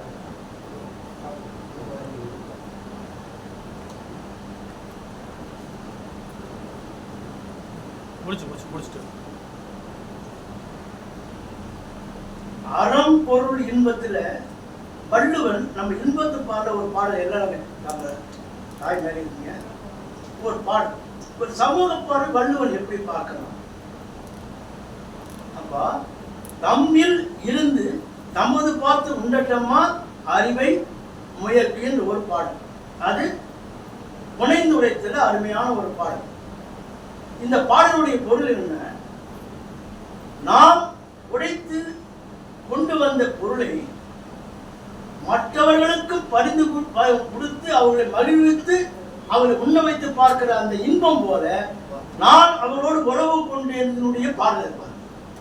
அப்ப சமூக பாறை வள்ளுவன் எப்படி பார்க்கிறான், தம்மில் இருந்து தமது பார்த்து உண்டட்டமா அறிவை அம்மா முயற்சி. அப்ப கூட வள்ளுவன் பொது நோக்கு தான் பார்க்கிறான். இல்லறத்துல இருந்தா கூட சமூகத்தை மற்றவர்கள் பசியிருந்து நீ மட்டும் வாழாது, அவர்களும் மகிழணும் நீங்களும். அதை போலதான் இன்பத்தினுடைய மகிழ்வுன்னு வள்ளுவன் இன்பத்து பால எவ்வளவு நிறைய இருப்பா. அது உள்ள போனா இன்பத்து கடல், இன்பத்து பாடல ஒரு பாடல உங்களுக்கு சொல்ல அவ்வளவு பெரிய பாடலை வள்ளுவன் காட்டுகிறான்னா, சமூக பார்வை 2000 ஆண்டுகளுக்கு முன்னே தமிழ் சமூகம் எப்படி சமூகத்தை பார்த்திருக்கிறது. பிறவர் கூட பட்டினியா இருக்கக்கூடாது சமூகம் நமது சமூகம், உலகம் தேடிய பார்வை. அதனாலதான் நம்முடைய சங்க இலக்கியத்துல யாரும் ஒரு யாவலும் இல்லை, தீது மன்றம் பெற தரவாரா, அடுத்தவர் தீது நன்றும் பெறவாரான்னு சொல்லுகிற போது தீதும் நன்றுக்கும் நாம் தான். அப்ப அது சமூகம் ஒடுக்கமா இருக்குன்னா நாம் நல்லவனா இருக்கணும்ன்ற எடுத்துக்காட்டுகிற சங்க இலக்கியம் நாம் பார்க்கிறோம். அப்போ அதனால்தான் நம்முடைய வள்ளுவன் சொல்லுகிற போது வசை வழிவாரே வாழ்வார், மற்றெல்லாம் வசை வழிவாரே வாழ்வார், இசை வழி வாழ வாழாதார். வசை வழிய வாழ்வாரே வாழ, மற்ற இசை வழிய வாழ்வே வாழாதார். வள்ளுவர் சொல்றனா, ஒருவன் வாழ்கிற போது புகழுக்குண்டான பணியை செய்வன். அது எந்த புகழுக்குண்டான பணியா இருக்கும், அது ஒப்புரவு சொல்ற. அப்ப ஒப்புரவுன்னா சமூகத்துல தொண்டு செய்யறதுதான் நீங்க ஒப்புரவு பெறணும். ஒப்புரவு ஈதல், அதுக்கப்புறம் தான் அந்த புகழ்ன்ற சொல்ல. அப்ப ஒப்புரவுக்கு நீங்க வரணும்னா சமூகத்துக்கு சரியான பணியாற்றுகிற போதுதான் நீங்கள் வசை ஒழிந்து வாழ முடியும், புகழோடு வாழ முடியும், அந்த சமூகத்தை விட்டுட்டு செல்ல முடியும். நாம் வாழ்ந்ததுக்கு அடையாளம் நாம் என்ன பணியை செய்கிறோம் என்பதுதான். நாம் பிறந்தோம் வளர்ந்தோம் என்பது வாழ்க்கை இல்லை, நாம் இந்த சமூகத்துக்கு என்ன கொடுத்துட்டு போறோம், இதுதான் வாழ்க்கை. அதனாலதான் நம்ம சங்க இலக்கியமாகட்டும், 50 காப்பியமாகட்டும், நம்முடைய நன்னூல் ஆகட்டும், எந்த நூலாக எடுத்தாலும் பொது அறம் தான். அறம் என்பது தன்னை சார்ந்தது இல்லை, பொது அறம், பொது சமூகம், பொது நன்னடத்தை, பொது நலன், இதை சார்ந்த நம்முடைய இலக்கியம் அத்தனையும் படைக்கப்பட்டிருக்கு. அப்போ சமூகம் வாழ்வதற்கு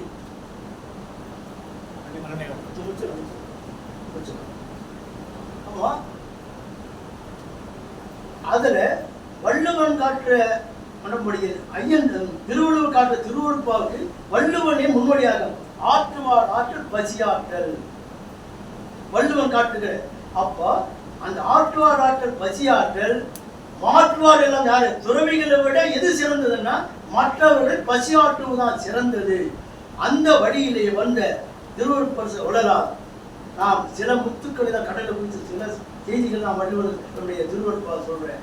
அதுக்குள்ள கடல் சார்ந்த சமூக சார்ந்த பல செய்திகள் இருக்கிறது. அவரை நாம் போற்றுகிற இந்த கூட்டத்திலே அவரை வள்ளுவனும் வள்ளலார் என்று சொல்லுகிற போது, வள்ளுவனும் வள்ளலாரும் சமூகத்துடைய செதுக்கிய சிற்பிகள், சமூகத்தை வாழ வைக்கிற வள்ளல்கள், துறவிகள். சமூகம் மேன்மையிட வேண்டும், அதற்கு நமக்கு இலக்கியம் வழிகாட்டுகிறது. அந்த வழியில் நாம் சென்றால் நாம் மேன்மையுறுவோம். அதைத்தான் வள்ளலாரும் எங்கும் துன்பம் இல்லாமல் பேரின்ப வாழலாம் என்று வள்ளுவரும் வள்ளலாரும் கூறி இந்த சமூகத்திற்கு அருமையான ஒரு கருத்துக்களை சொல்லியிருக்கிறது. அவர்களை வணங்கி விடைபெற நன்றி, வணக்கம்.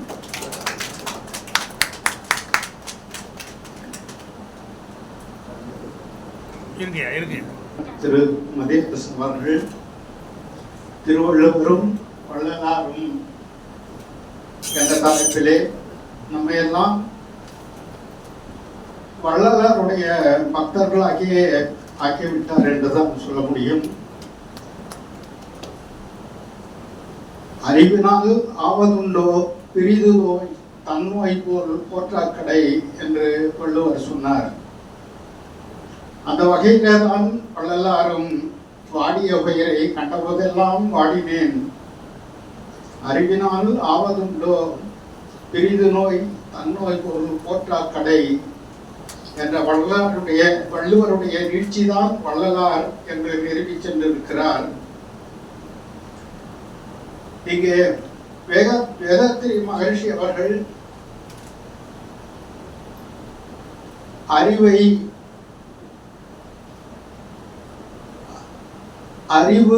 அறிவுக்கு அடிமையாவது பக்தி நெறி,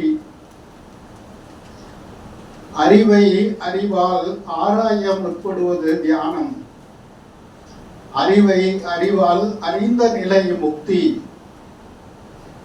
பக்தி தியானம் முக்தி. இதற்கெல்லாம் வேதாத்திரி மகரிஷி அவர்கள் சொல்லுகிறார், அறிவுக்கு அறிவு அடிமையாவது பக்தி நிலை, அறிவை அறிவால் ஆராய முற்படுவது தியான நிலை, அறிவை அறிவால் அறிந்த நிலை முக்தி, அவ்வறிவை அறிவால் அறிந்து அன்பும் கருணையுமாக இருப்பதுதான் ஞான நிலை என்று சொல்லுகிறார். அறிவை அறிவால் அறிந்து அன்பும் கருணையுமாக இருப்பதை தான் எல்லா மகான்களும் சொல்லி சென்றிருக்கிறார்கள்.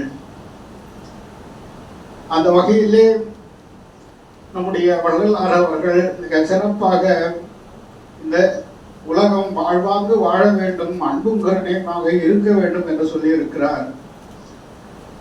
எங்களுடைய வேதாத்திரி மாமுனி அவர்கள் வள்ளலார் எங்கு விட்டாரோ அந்த இடத்தில் இருந்து நான் தொடங்குகிறேன் என்று சொல்லிதான் தன்னுடைய மனவளக் கலையை நிறுவுகிறார்.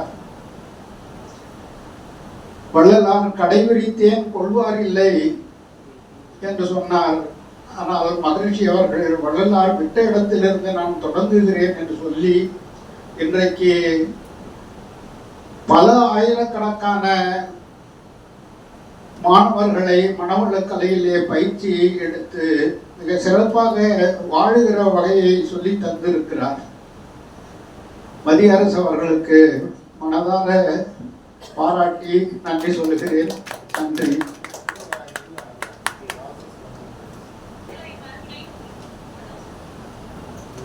கீழடி நமது தாய்மடி, பொருளை நமது பெருமை என்று நேற்றைக்கு நம்முடைய முதலமைச்சர் மு.க. ஸ்டாலின் அவர்கள் சொன்னார். அவர் ஏற்கனவே தொட்டிருக்கிறார். இந்த கல் தோன்றி மண் தோன்றா காலத்தே வாழோடு முன் தோன்றிய குடி மூத்த குடி தமிழ்குடி என்று சொல்லுவார்கள். அதுபோல அந்த மூத்த குடி என்பது உலகத்தினுடைய அத்துணை நாகரிகங்களிலும் மேம்பட்ட நாகரிகம் தமிழர் நாகரிகம் என்பது கீழடியிலே கண்டுபிடிக்கப்பட்ட தொல்பொருள் ஆய்விலே நிறுவப்பட்டிருக்கிறது. பொருணை நாகரிக கட்டிலே துருக்கியில்தான் முதல் இரும்பு கண்டுபிடிக்கப்பட்டது என்று உலக வல்லுநர்கள் வரலாற்று ஆசிரியர்கள் தான் சொல்லுகின்ற வேளையிலே துருக்கியிலே இருப்பவர்கள் எரிமலை குழம்பிலிருந்து வந்த ஒரு பொருளை எடுத்துதான் அந்த வாளையும் வேலையும் செய்தார்கள், இரும்பை கண்டுபிடித்தார்கள். அது 3500 ஆண்டுகளுக்கு முன்பு என்று சொன்னார்கள். ஆனால் பொருணையிலே அந்த தாமிரபரணி ஆற்றங்கரையிலே கண்டுபிடிக்கப்பட்ட அந்த அகழ்பொருள்களிலே வாளும் வேலும் இருக்கிறது. அதைத்தான் கண் தோன்றி மண் தோன்றா காலத்தே வாளோடு முன் தோன்றிய மூத்த குடி என்று சொன்னார்கள். அந்த வாளும் வேலும் கண்டுபிடிக்கப்பட்டு இது துருக்கியினுடைய வரலாற்றுக்கு மேம்பட்ட காலம் 5500 ஆண்டுகளை தொடுகிற காலம் என்று கார்பன் டேட்டிங்லே இன்றைக்கு நிறுவப்பட்டிருக்கிறது. அப்படி உலகத்தினுடைய தலைசிறந்த நாகரிகத்துக்கெல்லாம் தமிழர் நாகரிகம்தான் சிறப்பாக இருக்கிறது. அந்த வழியிலே நம்முடைய வள்ளுவரை நாம் எப்படி கொண்டாட வேண்டும்? நம்முடைய அறிவார்ந்த சமுதாயமாக, மாச்சரியம் இல்லாத ஒரு சமுதாயமாக தமிழர் சமுதாயம் தலைநிமிர்ந்து இருக்கிறது என்பதற்கு திருவள்ளுவர் ஒரு சான்றாக இருக்கிறார். இன்றைக்கு உலகம் முழுதும் போற்றப்படுகிற ஒரு நூலாக திருக்குறள் இருக்கிறது. அதை போல வள்ளலாரும் தன்னுடைய ஆன்மீக கருத்துக்களை ஆங்காங்கே விதைத்து சென்றிருக்கிறார். வேதாத்திரி மாமுனி அவர்கள் அவர் வழியிலே மிக சிறப்பான ஒரு தமிழகத்தை, இளைஞர்களை உருவாக்குவதை முன்னெடுத்து உலக சமாதானம் என்ற கருத்திலே ஒருமித்து நிற்கிறார். எப்படி இந்த பொருணை நதி, தாமிரபரணி என்ற நதி மிக சிறப்பான வரலாற்று அகழ்வுகளை தன்னிடத்தை கொண்டிருக்கிறதோ, அதுபோல பொருணை மாயன் அவர்கள்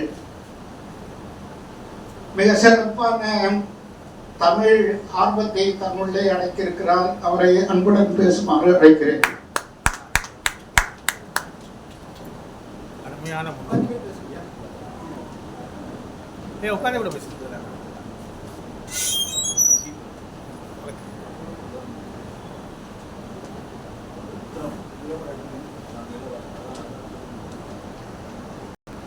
தமிழ்நாடு திருவள்ளுவர் கழகம் நடத்துகின்ற 735வது கூட்டத்தினை மிக சிறப்பாக இங்கே தலைமையேற்று நடத்தி தந்து கொண்டிருக்கும் மதிப்பிற்குரிய ஐயா விதக கவி மூர்த்தி அவர்களே, வரவேற்புரை ஆற்றிய ஐயா வைமா குமார் அவர்களே, தனித்தமிழ் இயக்கத்தினுடைய தந்தை மறைமலையடிகளுடைய திருமகனார் ஐயா மறை பச்சைப்பன் அவர்களே, எந்த தலைப்பு கொடுத்தாலும் அந்த தலைப்பில் நான் மிக அருமையாக உரையாற்றுவேன் என்பதை நமக்கு அடிக்கடி நினைவுபடுத்திக் கொண்டிருக்கும் அருமை சகோதரர் மத்தியரசு அவர்களே, இங்கே குழுவியிருக்கும் சான்றோர் பெருமக்களே, உங்கள் அனைவரையும் எனது தமிழால் வணங்குகிறேன். ஐயா ரொம்ப அருமையா பொருணை நதியை பத்தி சொன்னாங்க. பெருமையா இருக்கு. என்ன அப்படின்னா, நான் பிறந்து வளர்ந்த இடம் பொருணை நதி கரை பக்கத்துல, ஸ்ரீ வைகுண்ட பக்கத்துல கூட ஒரு கிராமம். அங்கேருந்து ஒரு 5 கிலோமீட்டர் தொலைவு தான் ஆதிச்சநல்லூர். அதைத்தான் ஐயா சொன்னாங்க. அதாவது 5000 ஆண்டுகளுக்கு முன்பு பழமை வாய்ந்த ஒரு நகரம். ரொம்ப பெருமையா சொன்னாங்க. மிக்க நன்றி ஐயா. ஐயா மத்தியரசு ரொம்ப அழகா வள்ளலாரை பத்தி மிக சிறப்பா அருமையான கருத்துக்களை இங்க எடுத்து வச்சாங்க. அவர் பேசினதுக்கு அப்புறமும் நம்ம ஏதாவது பேச வாய்ப்பு இருக்கான்னா இல்லை. இருந்தாலும் அவர் சொன்னதை அப்படியே வழி வச்சு, இப்போ வள்ளுவராகட்டும் இல்லைன்னா வள்ளலாராகட்டும், இந்த சமுதாயம் எப்படி வாழ வேண்டும் என்பதை வகுத்து கொடுத்திருக்கிறார்கள். அப்ப நினைச்சு பார்க்கும் பொழுது இப்போ இந்த மக்கள் எல்லாம் எப்படி திசை மாறி செல்கிறார்களோ அதே போல அவர்கள் காலத்திலும் இருந்திருக்கிறார்கள். என்ன, மனிதனாலே தவறு செய்யக்கூடியவன் தானே, அந்த தவறை திருத்திக் கொள்ள வேண்டும் அப்படிங்கிற அந்த எண்ணத்துலதான் வள்ளுவரும் தன்னுடைய கருத்துக்களை பதிவு செய்திருக்கிறார். வள்ளலாரும் அவரை பின்பற்றி தன்னுடைய கருத்துக்களை பதிவு செய்திருக்கிறார். ஒரு மனிதன் அப்படின்னா வாக்கு, மனம், காயம். மனம், வாக்கு, காயம், இந்த 3 வகையில தவறு செய்யக்கூடியவன் மனிதன். இந்த மனத்தால செய்யக்கூடிய தவறு என்ன அப்படிங்கிறத வள்ளலார் ரொம்ப அழகா சொல்றாரு. பிறர் மனைவியை தனதாக்க நினைத்தல், அந்நியருடைய சொத்தை அபகரிக்க நினைத்தல், அந்நியருக்கு தீங்கு செய்ய நினைத்தல், தன்னால் முடியாத காரியங்களை பிறர் முடிப்பதை நினைத்து பொறாமைப்படுதல். என்னால ஒரு செயல் முடியல அப்படின்னா அதை வேற ஒருத்தர் செய்தாருன்னா நான் உண்மையிலேயே மகிழ்ச்சி அடையணும். அப்படி மகிழ்ச்சி அடையாம, இப்ப நான் ஒரு ஆசிரியர், இப்ப என்னால ஒரு இலக்கிய கூட்டம் நடத்த முடியல. ஆனா ஐயா வைமாகுமார் 735 வாரங்களாக அந்த மாதங்களாக நிகழ்ச்சி நடத்திட்டு இருக்கிறாரு. அதுக்கு ஐயா வித்தியகை மூர்த்தி ஐயா அருமையா அதற்கு வழிநடத்தி கொண்டு போயிட்டு இருக்கிறாரு. இப்ப அவங்கள பார்த்து நான் பொறாமப்பட்டா என்ன மாதிரி ஒரு பாவி இந்த உலகத்திலே கிடையாது. என்னால முடியாத ஒரு செயலை ஐயா 2 பேரும் செய்யறாங்க. இப்ப அதை நம்ம பாராட்டோம். சோ இது மனத்தால் எண்ணக்கூடிய ஒரு பாவம். அடுத்து வாக்கினால் வரும் பாவம், மனம், வாக்கு, அப்புறம் காயம். காயம்னா உடம்பு. இந்த வாக்கினால் வரக்கூடிய காயம்னா பொய் சொல்லுதல், கோல் சொல்லுதல், புறங்கூறுதல், வீணுக்கு அழுதல், இந்த மாதிரி 4 செயல். அடுத்து தேகத்தால் செய்யக்கூடிய காயம், அதாவது காயம் மனத்தால் உடலால் செய்யக்கூடிய பாவம் என்ன அப்படின்னா பிறர் மனைவியை தழுவுதல், மன்னித்துக் கொள்ள வேண்டும், அசைவம் புசித்தல், அடுத்தவரை இம்சை செய்தல், தீங்கு செய்பவருக்கு உபகாரம் செய்தல். இந்த 12 வகையான குற்றங்களை வள்ளல் பெருமான் ரொம்ப அழகா எடுத்து உரைச்சி இதெல்லாம் செய்யாமல் இருந்தால் நம்ம பாவத்திலிருந்து நீங்கலாம் அப்படின்னு ரொம்ப அழகா சொல்லியிருக்காங்க. அப்போ இந்த 2 பேரும் வாழ்ந்த காலகட்டத்திலும் என்றைக்கு இந்த உலகத்துல மனித பிறவி தோன்றியது அந்த காலம் முதல் மனிதன் என்பவன் தவறு செய்யக்கூடிய ஒரு தன்மை கொண்டவனாக இருந்திருக்கிறான். அவனை அப்பப்போ வரக்கூடிய அந்த பெருமக்கள் எல்லாம் அவனை வழிநடத்தி சென்று கொண்டிருக்கிறார்கள். ஐயா வேதாத்திரி மகரிஷி காலம் வரை இப்பவும் போயிட்டு தான் இருக்கு, இல்லை அவருடைய வழி தோன்றங்கள்லாம் இப்ப பண்ணிட்டு இருக்கிறீங்க. அப்போ வாழ்க்கையை நல்ல முறையில வாழணும் அப்படின்னு நினைக்கும் பொழுது சில செயல்பாடுகளை தவிர்ப்பது மிக மிக முக்கியமான ஒன்று. அதுல ஒன்று ஐயா சொல்றாங்க புலால் உண்ணாமை. இந்த புலால் உண்ணாமைங்கிற அதான் முதல்ல நான் மன்னிக்கணும்னு சொல்லிட்டேன். நான் புலால் உண்பதில்லை, அதனால தவறா எடுத்துக்காதீங்க. அறவினை யாதனில் கொல்லாமை கோரல் பிறவினை எல்லாம் தரும் வள்ளுவர் சொன்னார். உள்ளபடியே அரசியல் அப்படிங்கிறது என்னன்னு கேட்டீங்கன்னா பிற உயிர்களுக்கு நாம் தீங்கு செய்யாமல் இருத்தல், பிற உயிர்களை கொல்லாமல் இருத்தலே மிகப்பெரிய அறம். நீங்க மேல வேண்டிய அறவே எதுவுமே கிடையாதுங்கிறாரு வள்ளுவ பெருந்தகை. அதை பின்பற்றிதான் வள்ளல் பெருமானும் அசைவத்தை தவிர்க்க வேண்டும் அப்படின்னு சொல்றார்.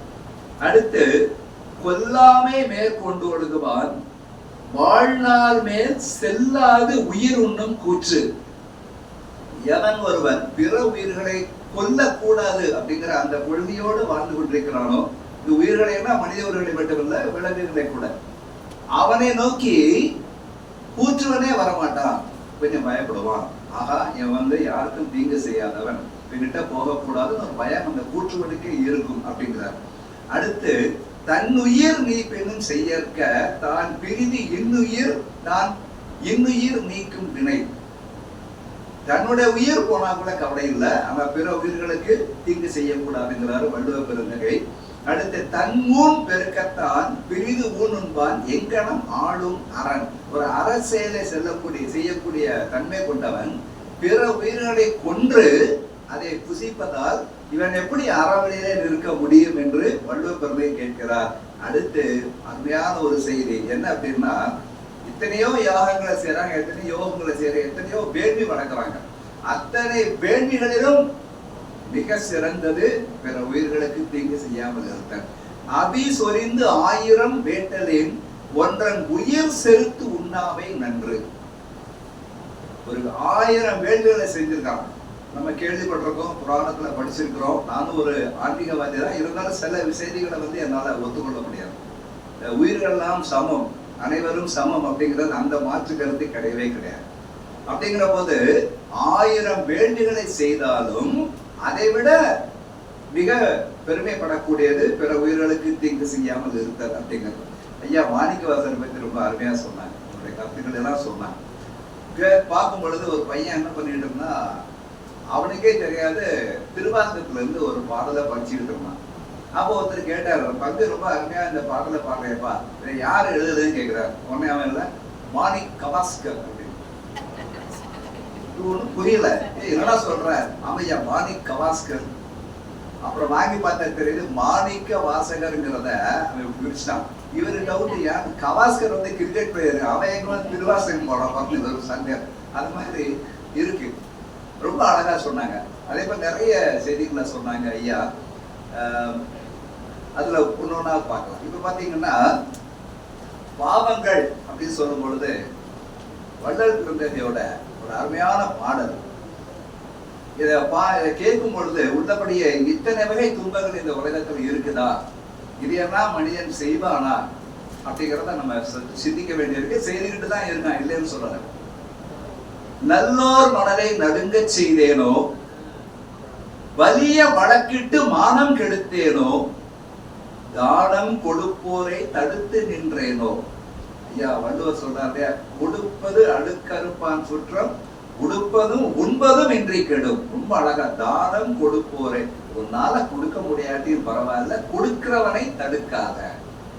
தானம் கொடுப்போரை தடுத்து நின்றேனோ, கலந்த சிநேகரை கலகம் செய்தேனோ. 2 நண்பர்களை பிரிக்கக்கூடிய செயல். மனமொத்த நட்புக்கு வஞ்சகம் செய்தேனோ. ஜப்பான்ல மக்கள் வந்து ரொம்ப அருமையா ஜப்பானியரை பத்தி பேசுறோம். கடுமையான உழைப்பாளிகள். அவங்க மாதிரி உழைப்பாளி இந்த உலகத்துல பார்க்கவே முடியாது.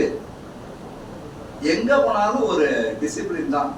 நம்ம பாத்தீங்கன்னா பஸ்ஸுக்கு போறோம், இல்ல ட்ரெயினுக்கு போறோம், இந்த வயசுல பெரியவங்க சின்னவங்க பையன் மாதிரி ஆளுங்கெல்லாம் வராங்க அப்படின்னா எழுந்து அவருக்கு இடம் கொடுத்து உட்கார வைக்கணும். ஆனா செய்ய மாட்டேங்கிறோம். நம்ம தான் வந்து உலகத்துக்கே வந்து நாகரிகத்தை சொல்லி கொடுத்த பரம்பரை தான். ஆனா இது எப்படி ஆயிடுச்சு பாருங்க, ஒரு சீட் இருக்குன்னு 2 பேர் அடிச்சு பிடிச்சு போய் உட்காரலாம். ஆனா ஜப்பானியர் அப்படி இல்லை. ஒரு ஒழுங்கு முறையான வாழ்க்கையை நடத்தக்கூடியவங்க. அவங்க கிட்ட ஒரு பழக்கம் சொன்னா வேதனைப்படுவீங்க. எவ்வளவோ நட்போட பழகுறாங்க. ஆனா ஒரு இந்தியனை கூட தன்னுடைய வீட்டுக்கு அழைச்சிட்டு போறதே கிடையாது. ஒரு நாளும் ஒரு இந்தியனை தன்னுடைய வீட்டுக்கு கூட்டிட்டு போற பழக்கம் கிடையாது. உபசரிக்கிற பழக்கம் கிடையாது. இதை ஒருத்தர் ரொம்ப நாள் அப்படியே மனசுக்குள்ளேயே யோசிச்சு வச்சு பார்த்தாரு. நல்லா பேசுறீங்க, நல்லா பழகுறீங்க, வெளியில வந்து நல்லா எங்களுக்கு உபகாரம் பண்றீங்க, ஏன் வீட்டுக்கு எங்களை கூப்பிடுறது இல்லைன்னா ரொம்ப நேரம் யோசிச்சு அப்புறம் சொல்றாராம், உங்ககிட்ட வந்து ஒரு சுய மரியாதைங்கிறது கிடையாது, சுய எதிர்ப்புங்கிறது கிடையாது, எதிர்த்து நிக்கணுங்கிற அந்த ஆற்றல் கிடையாது. உங்களை அழைச்சிட்டு போனா எங்களுக்கு அந்த பழக்கம் வந்துடும், எங்களுக்கு அது இல்லைங்கிறார். என்னன்னா, உங்களை எத்தனை பேர் ஆண்டான்? பிரிட்டிஷ்காரன் எத்தனை பேர் இருந்தான்? ஒரு 10,000 பேர் வந்திருப்பானா? அப்பவே உங்க ஜனத்தொகை 30 கோடி. எதிர்க்க முடியலையே. அதுக்கு முன்னாடி வந்தவங்க எத்தனை பேரு?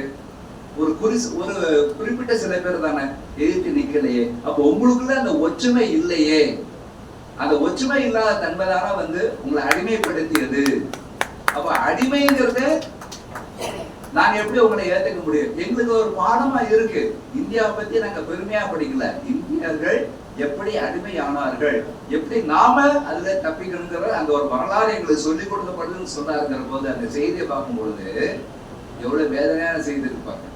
இப்போ வள்ளலார் வாழ்ந்த காலமும் ஒரு 4 பேர், ஒரு 35-40 ஆண்டுக்கு இடைவெளிதான். இந்த தமிழ்நாட்டுல வந்து பாத்தீங்கன்னா இந்தியாவில 4 இடங்கள்ல 4 பேரை ரொம்ப பெருமையா சொல்லுவாங்க.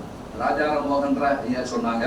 அதே போல தயானந்த சரஸ்வதி, அப்புறம் கல்கத்தால வந்து ராமகிருஷ்ண பரமஹம்சர், இங்க வந்து வள்ளலார். இந்த 4 பேர்லையும் மற்ற 3 சபைகளும் வந்து ரொம்ப பெரிய லெவல்ல போயிட்டு இருக்கு. இதை தவிர, ஏன்னா அவர் தமிழ்நாட்டில் பிறந்த ஒரு காரணமா எனக்கு தெரியும். அதான் ரொம்ப அருமையா சொன்னாரு, கடை விரித்தேன் கொள்வார் இல்லை அப்படின்னு. அடுத்தது, ஏழைகள் வயிறு எரிய செய்தேனோ, தர்மம் பாராது தண்டம் செய்தேனோ, மன்னோரம் பேசி வாழ்வழித்தேனோ, உயிர் கொலை செய்வோர்க்கு உபகாரம் செய்தேனோ, களவு செய்வோர்க்கு உளவு சொன்னேனோ, பொருளை இச்சித்து பொய் சொன்னேனோ, ஆசை காட்டி மோசம் செய்தேனோ, வரவு போக்கு ஒழிய வழி அடைத்தேனோ, வேலையிட்டு கூலி குறைத்தேனோ. இப்பவும் நடக்குதுங்களா? நேரடியா பாக்குறோம். கடுமையா உழைக்கிறான், அந்த உழைப்பாளிக்கு பணம் கொடுக்க மாட்டேங்கிறான், அவன் கேட்கிற கூலியை கொடுக்க மாட்டேங்கிறான். ஆனா எங்கேயோ கொண்டு போய் செலவு பண்ணிடுவான். சரி, வேலையிட்டு கூலி குறைத்தேனோ, பசித்தோர் முகத்தை பாராதிருந்தேனோ. வள்ளுவர் சொல்றாரு அருமையான குரல்ல, பக்கத்துல இருக்கிறவன் பசியோட இருக்கும் பொழுது நீ சாப்பிட்டேன்னா மிகப்பெரிய பாவங்கிற. இறப்போர்க்கு பிச்சை இல்லை என்றேனோ, கோள் சொல்லி குடும்பம் களைத்தேனோ, நட்டாற்று கையை நழுவ விட்டேனோ, கலங்கி ஒழிந்தோரை காட்டி கொடுத்தேனோ, கற்பழிந்தவளை கலந்திருந்தேனோ, காவல் கொண்டிருந்த கண்ணியை அழித்தேனோ, கணவன் வழி நிற்போரை கற்பழித்தேனோ. இன்னைக்கு தொலைக்காட்சி காட்டக்கூடிய அத்தனை செய்திகள் இதுதான். நீங்க எந்த தொலைக்காட்சி தொடரை பார்த்தாலும் சீரழிவை எப்படி எல்லாம் செய்ய முடியும், சமூக சீரழிவு, குடும்பத்தை எப்படி எல்லாம் சீரழிக்க முடியுங்கிற அந்த காட்சிகள் தான் ஓடிக்கிட்டு இருக்கே தவிர எப்படி கொண்டு வரலாம், முன்னேற்றத்தை கொண்டு வரலாங்கிறத சொல்றது இல்லை. கருப்பம் அழித்து கழித்தெறிந்தேனோ, குருவை வணங்க கூசி நின்றேனோ. அப்ப இந்த குரு வணக்கம் அப்படிங்கிறது எப்படிப்பட்ட ஒரு அருமையான ஒரு செயல். இன்றைக்கு காரணம் ஒரு ஏதாவது ஒரு எதிர்பார்ப்பு இருந்தால் மட்டும்தான், இவரால இந்த செயல் நமக்கு ஆக வேண்டி இருக்குங்கிறது இருந்தா மட்டும்தான் இன்னொருத்தரை நம்ம வணங்குறோம், போற்றுறோம். இல்லைன்னு தேவையில்லை, கழிச்சுட்டு போயிடும். கற்றவர் தம்மை கடுகடுத்தேனோ, பெரியோர் பாட்டில் பிழை சொன்னேனோ, பட்சியை கூண்டில் பதைக்க அடைத்தேனோ, கன்றுக்கு பாலூட்டாது கட்டி வைத்தேனோ, ஊன் சுவை உண்டு உடலை வளர்த்தேனோ, கல்லும் நெல்லும் கலந்து விற்றேனோ, அன்புடையவர்க்கு துன்பம் செய்தேனோ, குடிக்கின்ற நீருள்ள குளத்தை தூர்த்தேனோ, வெயிலுக்கு ஒதுங்கும் விருஷத்தை அழித்தேனோ, பகை கொண்டு அயலோர் பயிரளித்தேனோ, பொது மண்டபத்தை போய் இடித்தேனோ, ஆலய கதவை அடைத்து வைத்தேனோ. பாருங்க, அப்பவே சொல்லியிருக்கிறார், ஒரு சில குறிப்பிட்ட இனத்தை சார்ந்த மக்கள் ஆலயத்திற்கு பிரவேசிக்க கூடாது. சிவனடியாரை சீறி வைத்தேனோ, தவம் செய்வோரை தாழ்வு சொன்னேனோ, சுத்த ஞானிகளை தூஷணம் செய்தேனோ, தந்தை தாய் மொழியை தள்ளி நடந்தேனோ, தெய்வம் இகழ்ந்து செருக்கடைந்தேனோ, என்ன பாவம் செய்தேனோ இன்னதென்று அறியேனே. 2 நாளைக்கு முன்னாடி ஒரு செய்திங்க, நீ ஒரு தொலைக்காட்சியில பார்த்திருக்கலாம். திருவள்ளுவர் பக்கத்துல பெற்ற தகப்பன் மேல கட்டுவிரியன் பாம்பை தூக்கி போட்டு அவரை கொலை பண்ணிட்டு அவரை வச்சிருக்கிற பணத்தை அடையிறதுக்காக எவ்வளவு பெரிய பாவ செயலை செய்திருக்கான் பாருங்க. பெற்ற தகப்பனை கட்டுவிரியன் பாம்பை அவர் தூக்கிட்டு இருக்கும்போது தூக்கி மேல தூக்கி போட்டு அந்த பாம்பு கழுத்தை கடிச்சு இறந்து போயிட்டார். இதுக்காக ஒரு 3 கோடி ரூபாய்க்கு அவர் இன்சூரன்ஸ் பண்ணியிருக்கிறார். இவர் இறந்து போயிட்டாருன்னா அவருடைய வேலை ஒருத்தனுக்கு கிடைக்கும், அந்த பணம் கிடைக்கும் அப்படிங்கிற அந்த பேராசை, இந்த நப்பாசை. அப்ப எங்க இந்த சமூகம் போயிட்டு இருக்கு பாருங்க. இப்படி போகக்கூடிய சமூகத்தை மாற்றணும் அப்படின்னு நம்ம போன்ற தமிழ் அமைப்புகளாலதான் அது முடியும். ஐயா சொன்னாங்க, ரொம்ப வேதனையோட சில செய்திகளை வைபகுமார் ஐயா சொல்லுவாரு. வேதனை தான் உள்ளபடியே அது மனசுக்கு வேதனையா தான் இருக்கு. என்னங்கடா, இன்றைக்கு ஆசிரியர்கள் பெரும்பாலும் ஆசிரியர்கள் பணத்துக்காக தான் தொழிலுக்கு வராங்களே தவிர ஒரு ஈர்ப்போட வர்றது கிடையாது. ஒவ்வொரு ஆசிரியருமே வகுப்பு தொடங்கிறதுக்கு முன்னாடி ஒரு திருக்குறளை பத்தி சொன்னா திருக்குறள் எங்கேயோ அதனால திருக்குறள் ஒவ்வொரு பேருந்தோடையும் எழுதி வைக்கிறாங்க. அது கூட நம்ம அதுங்க பாக்குறது இல்லை. ஒவ்வொரு யாரோ ஒருத்தர், அதாவது பாலச்சந்தர்ங்கிறவர் அருமையான திரைப்படங்கள்லாம் எடுத்தார். அது தமிழன் கிடையாது, அவருடைய பூர்வீகம் கர்நாடகா. கே பாலச்சந்தர் பூர்வீகம் கர்நாடகா. ஆனா தமிழ் படங்களை எடுக்கும் பொழுது முதல்ல ஒரு திருக்குறளை காட்டிட்டு தான் அடுத்து படத்துக்கே அது போகும். அதே போல இப்ப தச்சமே வி சேகர் அதே மாதிரி பண்ணிட்டு இருந்தார். திருவள்ளுவர் கடை கூட திருவள்ளுவருடைய திருக்குறள் வரும். ஒவ்வொரு நாளும் வாழ்க்கையை தொடங்கும் பொழுது வள்ளுவர் இப்படி ஒவ்வொருத்தருமே கண்டிப்பா ஒரு திருக்குறள் புத்தகத்தை மற்றவர்களுக்கு பரிசாக கொடுப்பதோ என்னென்னவோ செய்யறோம். செய்தா நிச்சயமாக இந்த கருத்துக்கள் எல்லாம் இளைய சமுதாயத்தை போய் சேரணும். இன்னைக்கு அவனுக்கு என்ன பண்றதுன்னே தெரியல. இளைய சமுதாயத்துக்கு என்ன பண்றது? ஏன்னா அது தெரியாத காரணத்தினாலதான் அவன் என்ன பண்றான், தனக்கு பிடிச்சவன் பேசும்பொழுது மேல ஏறி நின்று வேடிக்கைப்பான். ஒரே ஆச்சரியமா எப்படி இந்த மாதிரிதான் நம்ம பசங்களுக்கு தோணுது. நான் ஒரு 9ஆம் வகுப்பு படிக்கும் பொழுது சினிமா போயிருந்தோம். நானும் எங்க அம்மா தான் போயிருந்தோம். தியேட்டருக்கு போனோம். டிக்கெட் காயாச்சு. அது என்ன பத்திரகாளிங்கிற படம். அது என்னமோ அந்த படத்தை பத்தி ரொம்ப உயர்வா சொல்லிட்டான். இந்த படத்தை நடிச்ச ஹீரோயின் இறந்து போயிட்டா. அவன் இறந்து போற அந்த சீன் எல்லாம், அதாவது அவளை சுடுகாடு எடுத்துட்டு போற சீன் எல்லாம் அவங்க ஷூட் பண்ணி நாங்க படத்துக்கு நடுவுல காட்டுறோம். அதனால எல்லாரும் பாருங்கன்னு ஒரு ஊரெல்லாம் ஒரு பொருளை கடை போட்டா எல்லாம் அங்க போனாங்க.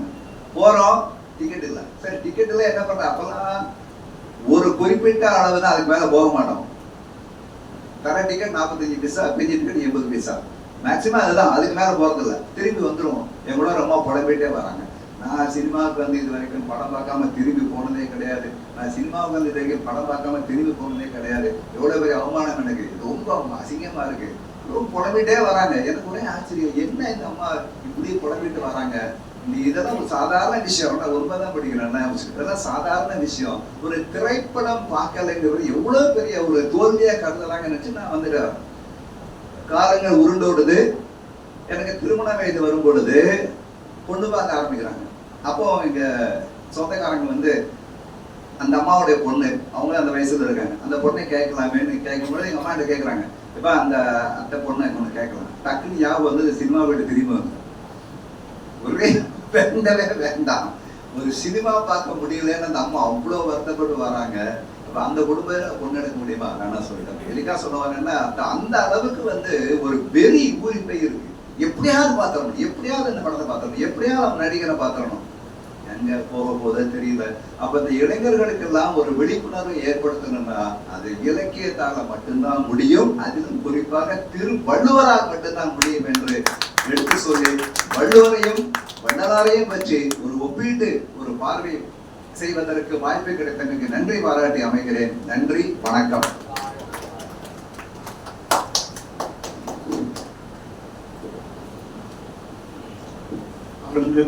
ஏற்கனவே சொன்ன மாதிரி பொருணை மாயன் அவர்கள் ஒரு வள்ளுவத்தையும் வள்ளலாரையும் ஒரு அகழ்வாராய்ச்சி செய்து நமக்கெல்லாம் மிக சிறப்பான ஒரு உரையை கொடுத்திருக்கிறார்.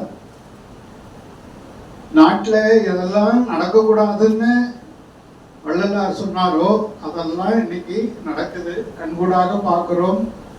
இதையெல்லாம் நீக்கி எப்படி அறவழியிலே நாட்டம் செய்வது என்பதை பற்றி வள்ளுவர் நமக்கு விரிவாக சொல்லியிருக்கிறார்.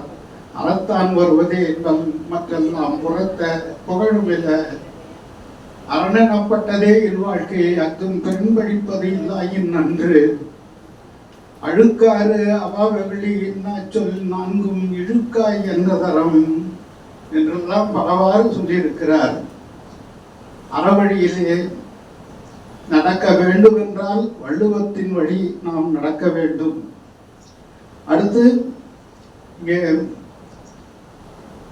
வேதாத்திரி மகரிஷி அவர்களுடைய எளிய முறை உடற்பயிற்சியை நமது யூடி கிருஷ்ணமூர்த்தி அவர்கள் ஒரு 10 நிமிஷம் செய்து காட்டுவார். அவரை அன்புடன் அழைக்கிறேன். இருக்கிறார்கள், அவர்களும் விரைவாக தங்களுடைய உரையை நிறைவு செய்து ஒரு 1.25 மணிக்குள்ளே நமக்கு